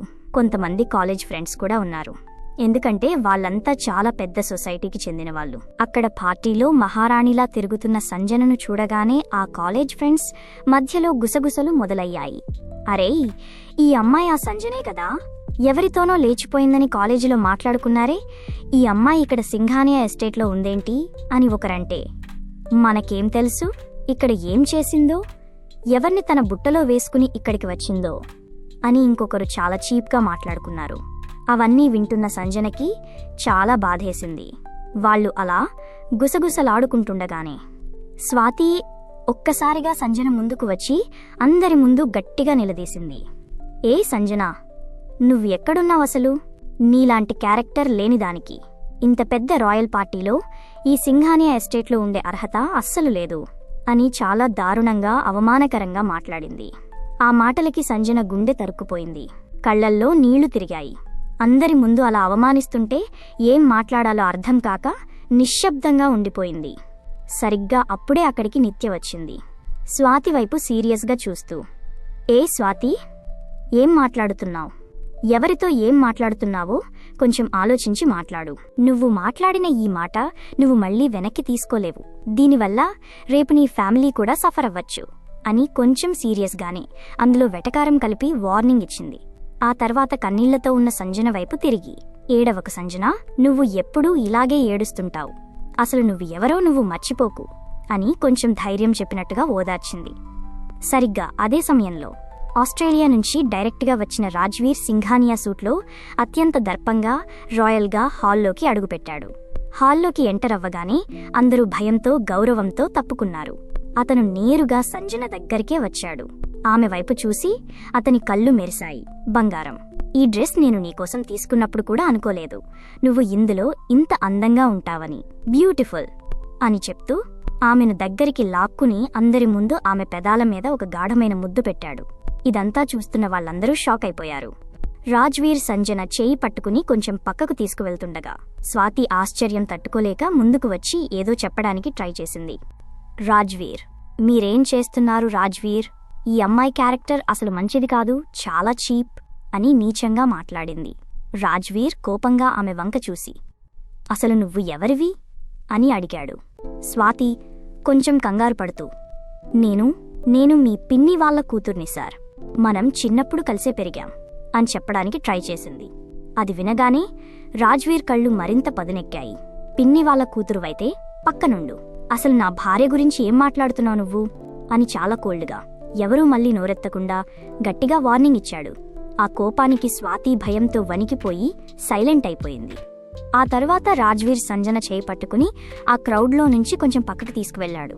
ఆమెను దగ్గరగా తీసుకుని చాలా కేరింగ్గా, ఏమైంది బంగారం, పార్టీలో నీకేమైనా ఇబ్బంది అయిందా? నేను లేనప్పుడు ఎవరైనా నిన్ను ఏమైనా అన్నారా అని అడిగాడు. అలా వాళ్ళిద్దరూ మాట్లాడుకుంటుండగానే అప్పుడే వాళ్ళున్న చోటికి నిత్య వచ్చింది. వాళ్ళ దగ్గరికి వచ్చి నిత్య నవ్వుతూ, నేనైనా గుర్తున్నానా నీకు అన్నయ్యా అని అడిగింది. చిన్నప్పటినుంచి నిత్యను రాజ్వీర్ బాగానే చూసుకునేవాడు. ఒక పెద్ద ఫ్యామిలీ గొడవలో వాళ్ళ బాబాయ్, పిన్ని, నిత్య పేరెంట్స్ చనిపోయాక నిత్య వేరే వాళ్ళ దగ్గర పెరగాల్సొచ్చింది. అప్పటినుంచి నిత్య ఎవరితోనూ సరిగ్గా మాట్లాడకపోయినా రాజ్వీర్కి మాత్రం నిత్య అంటే చాలా ఇష్టం. నిత్యను చూడగానే ఆనందంగా దగ్గరికి వచ్చి హగ్ చేసుకున్నాడు రాజ్వీర్. ఎలా ఉన్నావు తల్లి? సారీరా, నేను నీ దగ్గరికి రాలేకపోయాను. అయినా నీకోసం నేను ప్రతి నెలా మనీ పంపిస్తున్నాను కదా, అంతా అందుతోందా నీకు అని ఆప్యాయంగా అడిగాడు. అందుతోందిలే, కాని నువ్వు కనీసం నీ పెళ్లికి కూడా నన్ను పిలవలేదు అని కొంచెం అలిగినట్టుగా అడిగింది నిత్య. దానికి రాజ్వీర్ నవ్వుతూ, నీకింకా చిన్నపిల్లల చేష్టలు పోలేదురా అని చెప్పేసి నెత్తిమీద చిన్నగా ఒకటి కొట్టాడు. అతను అలా మాట్లాడుతుండగానే ఇదంతా చూస్తున్న స్వాతికి అప్పుడే భయం మొదలైంది. ఆమె ఒక్కసారిగా స్పృహలోకి వచ్చి, ఏంటి ఇందాక భార్య అంటున్నాడు? అసలే వీడు పెద్ద రాక్షసుడని మా నాన్న ఎప్పుడూ చెప్తుంటాడు. ఇప్పుడు నేను వీడి పిన్ని కూతుర్నైనా సరే నన్ను వదిలిపెడతాడా అని భయంతో ప్రాణాలు గుప్పెట్లో పెట్టుకుని అలా చూస్తూ ఉండిపోయింది. అప్పుడు రాజ్వీర్ నిత్యను తీసుకుని సంజన దగ్గరికి వెళ్లాడు. ఇదిగో సంజన, ఇది నా చెల్లెలు నిత్య అని పరిచయం చేశాడు. దాంతో సంజన షాక్ అయ్యి, నిత్య మీ చెల్లెలా అని ఆశ్చర్యంగా అడిగింది. రాజ్వీర్ నవ్వుతూ, అవును, అయినా నీకు తెలుసు కదా, ఎవరో కాదు మీ బెస్ట్ ఫ్రెండే కదా అనేసరికి నిత్య, సంజన ఇద్దరూ షాకింగ్గా రాజ్వీర్ వంక చూశారు. ఎందుకలా చూస్తున్నారు? సంజన ఎవరితో మాట్లాడుతుంది, ఎలా ఉంటుంది అన్నది నేను ఎప్పటికప్పుడు కనుక్కుంటూనే ఉంటాను అన్నాడు రాజ్వీర్. ఆ తర్వాత సంజన వంక కొంచెం కోపంగా చూస్తూ, అయినా మన ఇద్దరికీ పెళ్ళే అయిందని దీనికి చెప్పేశావా? నేను ఎవరికీ చెప్పొద్దని అన్నాను కదా అని గద్దించాడు. అతను అలా కొంచెం గట్టిగా గద్దించేసరికి సంజన భయపడి తలదించేసుకుంది. అయినా ఈ నిత్య నాకు అసలు నిజం చెప్పాలి కదా. రాజ్వీర్ తన అన్నయ్య అని కనీసం ఆ రోజు మ్యాగజిన్ చూపించినప్పుడైనా చెప్పి ఉండొచ్చు, కానీ చెప్పలేదు. అయినా నేను ఇంత పిచ్చిదాన్నేంటి? ఇద్దరి ఇంటి పేరు సింఘాని అనే కదా, నేను కనీసం ఆ మాత్రం కూడా ఆలోచించలేకపోయాను అని మనసులో తనను తాను తిట్టుకుంటూనే తన దగ్గర ఆ విషయం దాచినందుకు నిత్యను కూడా లోలోపల తిట్టుకుంది. అప్పుడు నిత్య నవ్వుతూ, అవునన్నయ్యా, నీకేమో అన్నీ తెలుసు, కాని నీ భార్యకి మాత్రం తన హస్బెండ్ ఏం చేస్తాడో కూడా తెలియదు. చూడు అన్నయ్య ఎలా భయపడుతూ తలదించుకుంటోందో. ఆ రోజు నేను మ్యాగజిన్ చూపించే వరకు ఈమెకు తెలియదు మీ ఆయన ఒక పెద్ద బిజినెస్ మ్యాన్ అని ఆట పట్టిస్తుంటే. సంజన మళ్లీ నిత్యవంక కోపంగా చూసింది. దాంతో రాజ్వీర్, సర్లే ఆపు, ఇంక దాన్ని ఎంత ఏడిపిస్తావు అని చెప్పి సంజనను అందరి ముందుకు తీసుకుని వెళ్లాడు. ఇదంతా చూస్తున్న బంధువులు అందరి కళ్ళు బైర్లు కమ్మాయి. సంజనను అవమానించిన స్వాతి అయితే ఏం జరుగుతుందో అర్థం కాక షాక్లో రాయిలా ఉండిపోయింది. ఇందాకే భార్య అన్నాడు, ఇప్పుడేమో అందరి ముందుకు తీసుకొస్తున్నాడు. ఇప్పుడు నన్ను ఏం చేస్తాడో అన్న భయంతో వణికిపోతోంది. అప్పుడు రాజ్వీర్ సంజనను తన పక్కనే నిలబెట్టుకుని అందరికీ పరిచయం చేస్తూ ఇలా అన్నాడు, సంజన నా భార్య. ఇప్పటిదాకా మీకు ఎవరికీ తెలియదు కదా నా భార్య ఎవరో అని. ఆ రోజు కొన్ని ప్రాబ్లమ్స్ వల్ల మా పెళ్లికి మిమ్మల్ని పిలవలేదు, కానీ ఈమె నా భార్య, ఈ సింఘానియా సామ్రాజ్యానికి ఏకైక మహారాణి అని గర్వంగా ప్రకటించాడు. ఇదంతా వింటున్న స్వాతికైతే నోటమాట రాలేదు. అక్కడున్న కొంతమంది కాలేజ్ పిల్లలు కూడా భయపడుతున్నారు. వాళ్ళందరూ రిలేటివ్సే అయినా రాజ్వీర్ అంటే అందరికీ ఒక తెలియని భయం. అందరూ భయంగానే వచ్చి వాళ్ళకి కంగ్రాట్స్ చెప్తున్నారు. కానీ అక్కడే ఉన్న స్వాతి వాళ్ల నాన్న మటుకు తన కూతురు చేసిన పనికి రాజ్వీర్ ఎక్కడ శిక్షిస్తాడో అని భయంతో గజగజ వణుకుతూ నిలబడిపోయాడు. అందరూ భయంగానే వచ్చి వాళ్ళకి కంగ్రాట్స్ చెప్తున్నారు. సంజన అందరినీ చూస్తూ సైలెంట్గా నిలబడి ఉంది. అప్పుడే అక్కడికి నిత్య వచ్చి, అన్నయ్య, నేను సంజన కొంచెం మాట్లాడుకోవాలి అని చెప్పేసి వాళ్ళన్నయ్య సమాధానం కూడా వినకుండానే సంజన చెయ్యి పట్టుకుని అక్కడ్నుంచి లాక్కెళ్లిపోయింది. అది చూసి రాజ్వీర్ ఏమీ అనకుండా అలా చిన్న నవ్వుతో వాళ్ల వంక చూస్తూ ఉండిపోయాడు. సంజన అలా వెళ్లగానే రాజ్వీర్ ఒంటరిగా ఉండటం చూసి స్వాతి వాళ్ల నాన్న భయంగా అతని దగ్గరికి వచ్చాడు. వరుసకు రాజ్వీర్ ఆయనకు కొడుకవుతాడు, ఆయన రాజ్వీర్కి బాబాయ్ అవుతాడు. రాజ్వీర్ నాన్నా అని చాలా నెమ్మదిగా భయంగా పిలిచాడు. అయినా రాజ్వీర్ కోల్డ్నెస్ ఏమాత్రం తగ్గలేదు. చాలా సీరియస్గా ఆయన వంక చూసి, ఏంటి బాబాయ్ మీ కూతుర్ని సరిగ్గా పెంచలేదా మీరు? నా భార్య గురించి అందరి ముందు ఎలా పడితే అలా మాట్లాడుతోంది అని రఫ్గా అడిగాడు. వెంటనే ఆయన చేతులు కట్టుకుని, సారీ రాజ్వీర్, నా కూతురు చాలా పెద్ద తప్పు చేసింది. అది ఇంకా చిన్నపిల్ల, దయచేసి ఈసారికి క్షమించు అని బ్రతిమిలాడాడు. ఇదంతా దూరం నుంచి చూస్తున్న సంజనకి అర్థమైపోయింది. రాజ్వీర్ వాళ్లకి ఖచ్చితంగా ఏదో ఒక పనిష్మెంట్ ఇస్తాడని. దాంతో కంగారు పడి, నిత్య, నేను ఇప్పుడే వస్తాను అని వెళ్లబోయింది. కాని నిత్య ఆమె చెయ్యి పట్టుకుని ఆపి, నువ్వేమీ అక్కడికి వెళ్ళక్కర్లేదు సంజన. ఆ స్వాతికిది జరగాల్సిందే. నిన్ను అందరి ముందు ఎంత నీచంగా అవమానించింది. నీతో 4 ఏళ్లకు పైనే ఫ్రెండ్షిప్ చేసింది కదా, కొంచెం కూడా ఆలోచించకుండా ఎలా మాట్లాడింది అని కోపంగా అంది. దానికి సంజన, అది కాదు నిత్య, పాపం వాళ్ళ నాన్న అని ఏదో చెప్పబోతుంటే నిత్య మళ్లీ అడ్డుకుని, నువ్వు పిచ్చిదానివి సంజన. అది నీతో ఫ్రెండ్షిప్ చేసిందంటే నీ మీద ఇష్టంతో కాదు. నేను నీతో క్లోజ్గా ఉన్నానని చూసి నాతో ఫ్రెండ్షిప్ చేయాలని నీతో కూడా ఫ్రెండ్షిప్ చేసింది. దానికి తెలుసు నేను రాజ్వీర్కి చాలా క్లోజ్ అని. అందుకే నాతో పాటే ఉంటున్నావు కాబట్టి నిన్ను కూడా భరించింది. లేదంటే దాని స్టేటస్ ఏంటో, దాని పొగరేంటో నీకు తెలుసా అని అసలు నిజం చెప్పేసింది. ఆ మాటలకి సంజన కొంచెం షాక్ అయినా, పర్లేదులే నిత్య, అయిందేదో అయిపోయింది. ఇక నుంచి ఎలాగూ నా జోలికి రాదు కదా, వదిలేద్దాం అని నెమ్మదిగా అంది. దాంతో నిత్య విసుక్కుంటూ, సరే వెళ్ళు, నేనింకేం చేయగలను, నీ ఇష్టం అంది. వెంటనే సంజన రాజ్వీర్ దగ్గరికి వెళ్లి అతని చేయి పట్టుకుని, కళ్లతోనే వదిలేయండి, వాళ్ళని ఏమీ చేయొద్దు అన్నట్టుగా బ్రతిమిలాడింది. ఆమె అలా అడగటంతో రాజ్వీర్ తన కోపాన్ని కంట్రోల్ చేసుకుని ఆయనకు గట్టి వార్నింగ్ ఇచ్చి ఆ టాపిక్ని అక్కడితో వదిలేశాడు. అప్పుడే అక్కడికి స్వాతి భయంగా వచ్చి, నన్ను క్షమించు సంజన, నేను తెలియక మాట్లాడాను అని బ్రతిమిలాడింది. కాని సంజన ఆమె వంక చూడలేదు. ఒక్క మాట కూడా మాట్లాడకుండా సైలెంట్గా ఉండిపోయింది.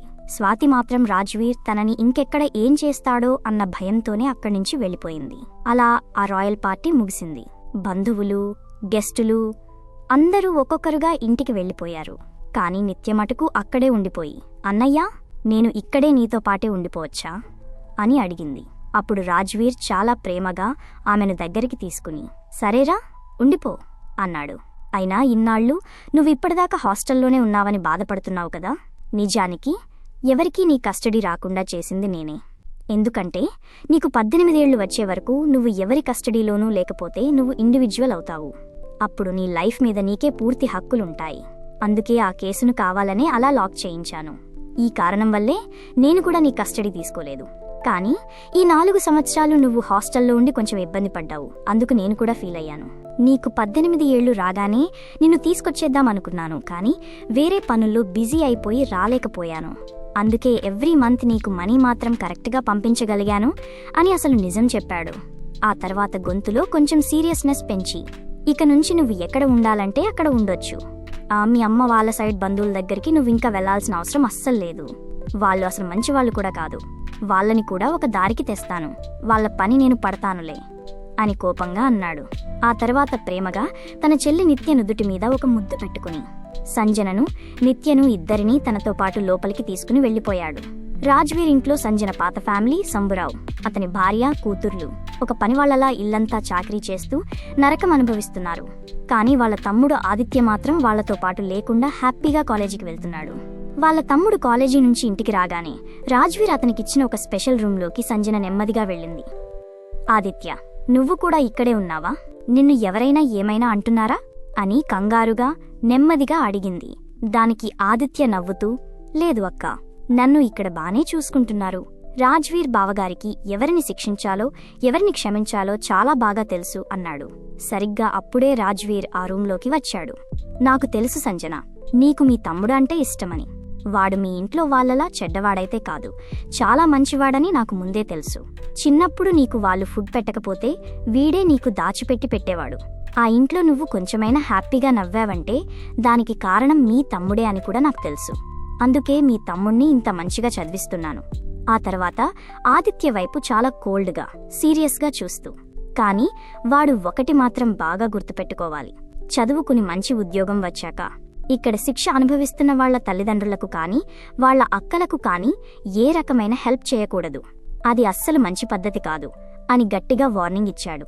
అది విన్న ఆదిత్య చాలా నిజాయితీగా, లేదు బావగారు, నేను ఎప్పటికీ ఆ చెడుకి అంగీకరించను చిన్నప్పుడు మా అమ్మ కొడుతుందని భయపడి నేను అక్కతో అందరి ముందు మాట్లాడేవాణ్ణి కాదు. కానీ నా అక్క కోసం నాకు పెట్టిన ఫుడ్ని కూడా తినకుండా నేను దాచిపెట్టేవాణ్ణి అన్నాడు ఎమోషనల్గా. ఆ మాట వినగానే సంజనకి కన్నీళ్లు ఆగలేదు. నిజమే కదా, వాడు చిన్నప్పట్నుంచి నాకోసం ఎంత తపన పడ్డాడో అని తలచుకుని ఏడ్చేసింది. సంజన లోపల తన తమ్ముడితో మాట్లాడి బయటికి వచ్చేసరికి అక్కడ తన పెద్ద అక్క నేహ, తనకన్నా చిన్నదైన చెల్లెలు స్వాతి నిలబడి ఉన్నారు. వాళ్లను చూసి సంజన ఒక నిమిషం అలాగే ఆగిపోయింది. అప్పుడే నేహ షాకింగ్గా, ఏంటి సంజన, నువ్వు వాడి పడక ఇంట్లో ఒక వస్తువులాంటిదానివి కదా, నువ్వు ఏకంగా ఈ రాజ్వీర్ సింఘానియా భార్యవా అని ఆశ్చర్యంగా అడిగింది. అది విన్నవాళ్ల అమ్మ సుకన్య, నాన్న శంభురావు కూడా షాక్తో అలా చూస్తూ ఉండిపోయారు. అప్పుడే అక్కడికి వచ్చిన రాజ్వీర్ వాళ్ల వంక కోపంగా చూసి, అది నా భార్య, మీకు సమాధానం చెప్పాల్సిన అవసరం నాకు అస్సలు లేదు. అయినా ఇక్కడ మీ జీవితాలు బాగానే సాగుతున్నాయనుకుంటున్నాను అని గట్టిగా చెప్పి సంజన చెయ్యి పట్టుకుని పైకి తీసుకుని వెళ్లిపోయాడు. అలా దర్జాగా మహారాణిలా వెళ్తున్న సంజన్ను చూసి వాళ్లందరికీ లోలోపల అసూయ కలిగింది. కానీ ఇక ఇదే మా జీవితం అని వాళ్ళకి బాగా అర్థమైంది. అలా కొన్ని రోజులు గడిచాయి. రాజ్వీర్ సంజనను అంత ప్రేమగా చూసుకోవడం గమనించిన వాళ్ల అక్క నేహాకి మెల్లగా కొన్ని విషయాలు రియలైజ్ అయ్యాయి. రాజ్వీర్ తనను వాళ్ల బాడీగార్డ్కి ఇచ్చి పెళ్లి చేసినా సరే ఆ బాడీగార్డ్ తనను చాలా బాగానే చూసుకుంటున్నాడు. పైకి మోటుగా ఉన్నా తన కోసం అన్నీ తీసుకొస్తున్నాడు. నా భర్త నా కోసం అన్నీ తీసుకుని వస్తున్నాడు. పైగా నాకు నొప్పిగా ఉంటుందని అర్థం చేసుకుని ఈ మధ్య నా దగ్గర చాలా నెమ్మదిగా కూడా ఉంటున్నాడు. నా కోసం అతను చాలా మారాడు అని నేహా మనసులో అనుకుని సంతోషపడింది. వాళ్ల నాన్న శంభురావులాగా వేరే వాళ్ల ఆస్తి మీద అతనికి కన్ను లేదు. నిజానికి ఆ తండ్రి ఇంట్లో కన్నా ఇక్కడ ఈ బాడీగార్డ్ దగ్గరే తనకొక నిజమైన భద్రత, ప్రేమ ఉన్నాయని నేహాకు అర్థమైంది. ఆమెలో పూర్తిగా మార్పు వచ్చింది. ఆ తరువాత ఆమె చెల్లి స్వాతికి కూడా ఆ విషయం అర్థమై ఇద్దరు అక్కా చెల్లెళ్ళు పూర్తిగా మారిపోయారు. కానీ వాళ్ల అమ్మానాన్నలు సుకన్య, శంభురావు మాత్రం ఎంతకీ మారలేదు. వాళ్లకి తాము చేసిన తప్పు మీద ఎలాంటి పశ్చాత్తాపం రాలేదు. ఒకరోజు ఆ ఇద్దరు అక్కా చెల్లెళ్ళు నేరుగా వచ్చి సంజన కాళ్ల మీద పడిపోయారు. మమ్మల్ని క్షమించు సంజన, తెలిసి తెలియక డబ్బు మత్తులో మా నాన్న మాటలు విని మేము చాలా తప్పులు చేశాము. నిన్ను చాలా ఇబ్బంది పెట్టాము. దయచేసి మమ్మల్ని క్షమించు అని బోరున ఏడ్చారు. దానికి సంజన వాళ్లను పైకి లేపి, నాకు మీ మీద ఎప్పుడూ ఎలాంటి కోపం లేదు అక్క అని మనస్ఫూర్తిగా వాళ్లను క్షమించేసింది. ఆ రోజు రాత్రి బాల్కనీలో చల్లటి గాలికి నిలబడి ఉన్న సంజనను వెనక నుంచి వచ్చి ప్రేమగా హగ్ చేసుకున్నాడు రాజ్వీర్. ఆమె భుజం మీద గడ్డమానించి, ఏమాలోచిస్తున్నావే నా మహారాణి అని ముద్దుగా అడిగాడు. అతని చేతుల్లోకి వదిలేసుకున్న సంజన చిన్నగా నవ్వి, ఏం లేదు, మన ఫస్ట్ పరిచయం గుర్తు చేసుకుంటున్నాను. ఆ రోజు నన్ను మీరలా కిడ్నాప్ చేసి తీసుకురాకపోతే నా లైఫ్ ఏమైపోయేదో కదా అనిపిస్తోంది. మీరు నా లైఫ్లోకి వచ్చినందుకు నేను చాలా సంతోషంగా ఉన్నాను. మీరు వచ్చారు కాబట్టే నాకు తాతయ్య దొరికారు. నాకెన్నడూ దొరకని ఒక తండ్రిలాంటి ప్రేమ దొరికింది అని చాలా క్యూట్గా, ఎమోషనల్గా చెప్పింది. ఆ మాటలకు రాజ్వీర్ ఆమెను తన వైపుకు తిప్పుకుని నుదుటి మీద ప్రేమగా ముద్దు పెట్టి, నువ్వు నా ప్రాణం సంజన, నిన్ను జీవితాంతం నా కంటికి రెప్పలా చూసుకుంటాను అని ఆమెను గట్టిగా తన గుండెలకు హత్తుకున్నాడు. Rajveer cold and dangerous attitude, కానీ సంజన మీద చూపించే ఆ పిచ్చి ప్రేమ, అలాగే సంజన్లోని అమాయకత్వం, మంచితనంతో ఆ సింఘానియా ఎస్టేట్లో వాళ్ల జీవితం ఒక అందమైన ముగింపుతో సుఖాంతమైంది. ఈ కథ మీకు నచ్చింది అనుకుంటున్నాను. రాజ్వీర్ అలాగే సంజనల ఈ అందమైన ప్రేమ కథ ఇక్కడితో ముగిసింది. మళ్ళీ ఇంకో మంచి అందమైన కథతో మీ ముందుకు వస్తాను. అంతవరకు సెలవు.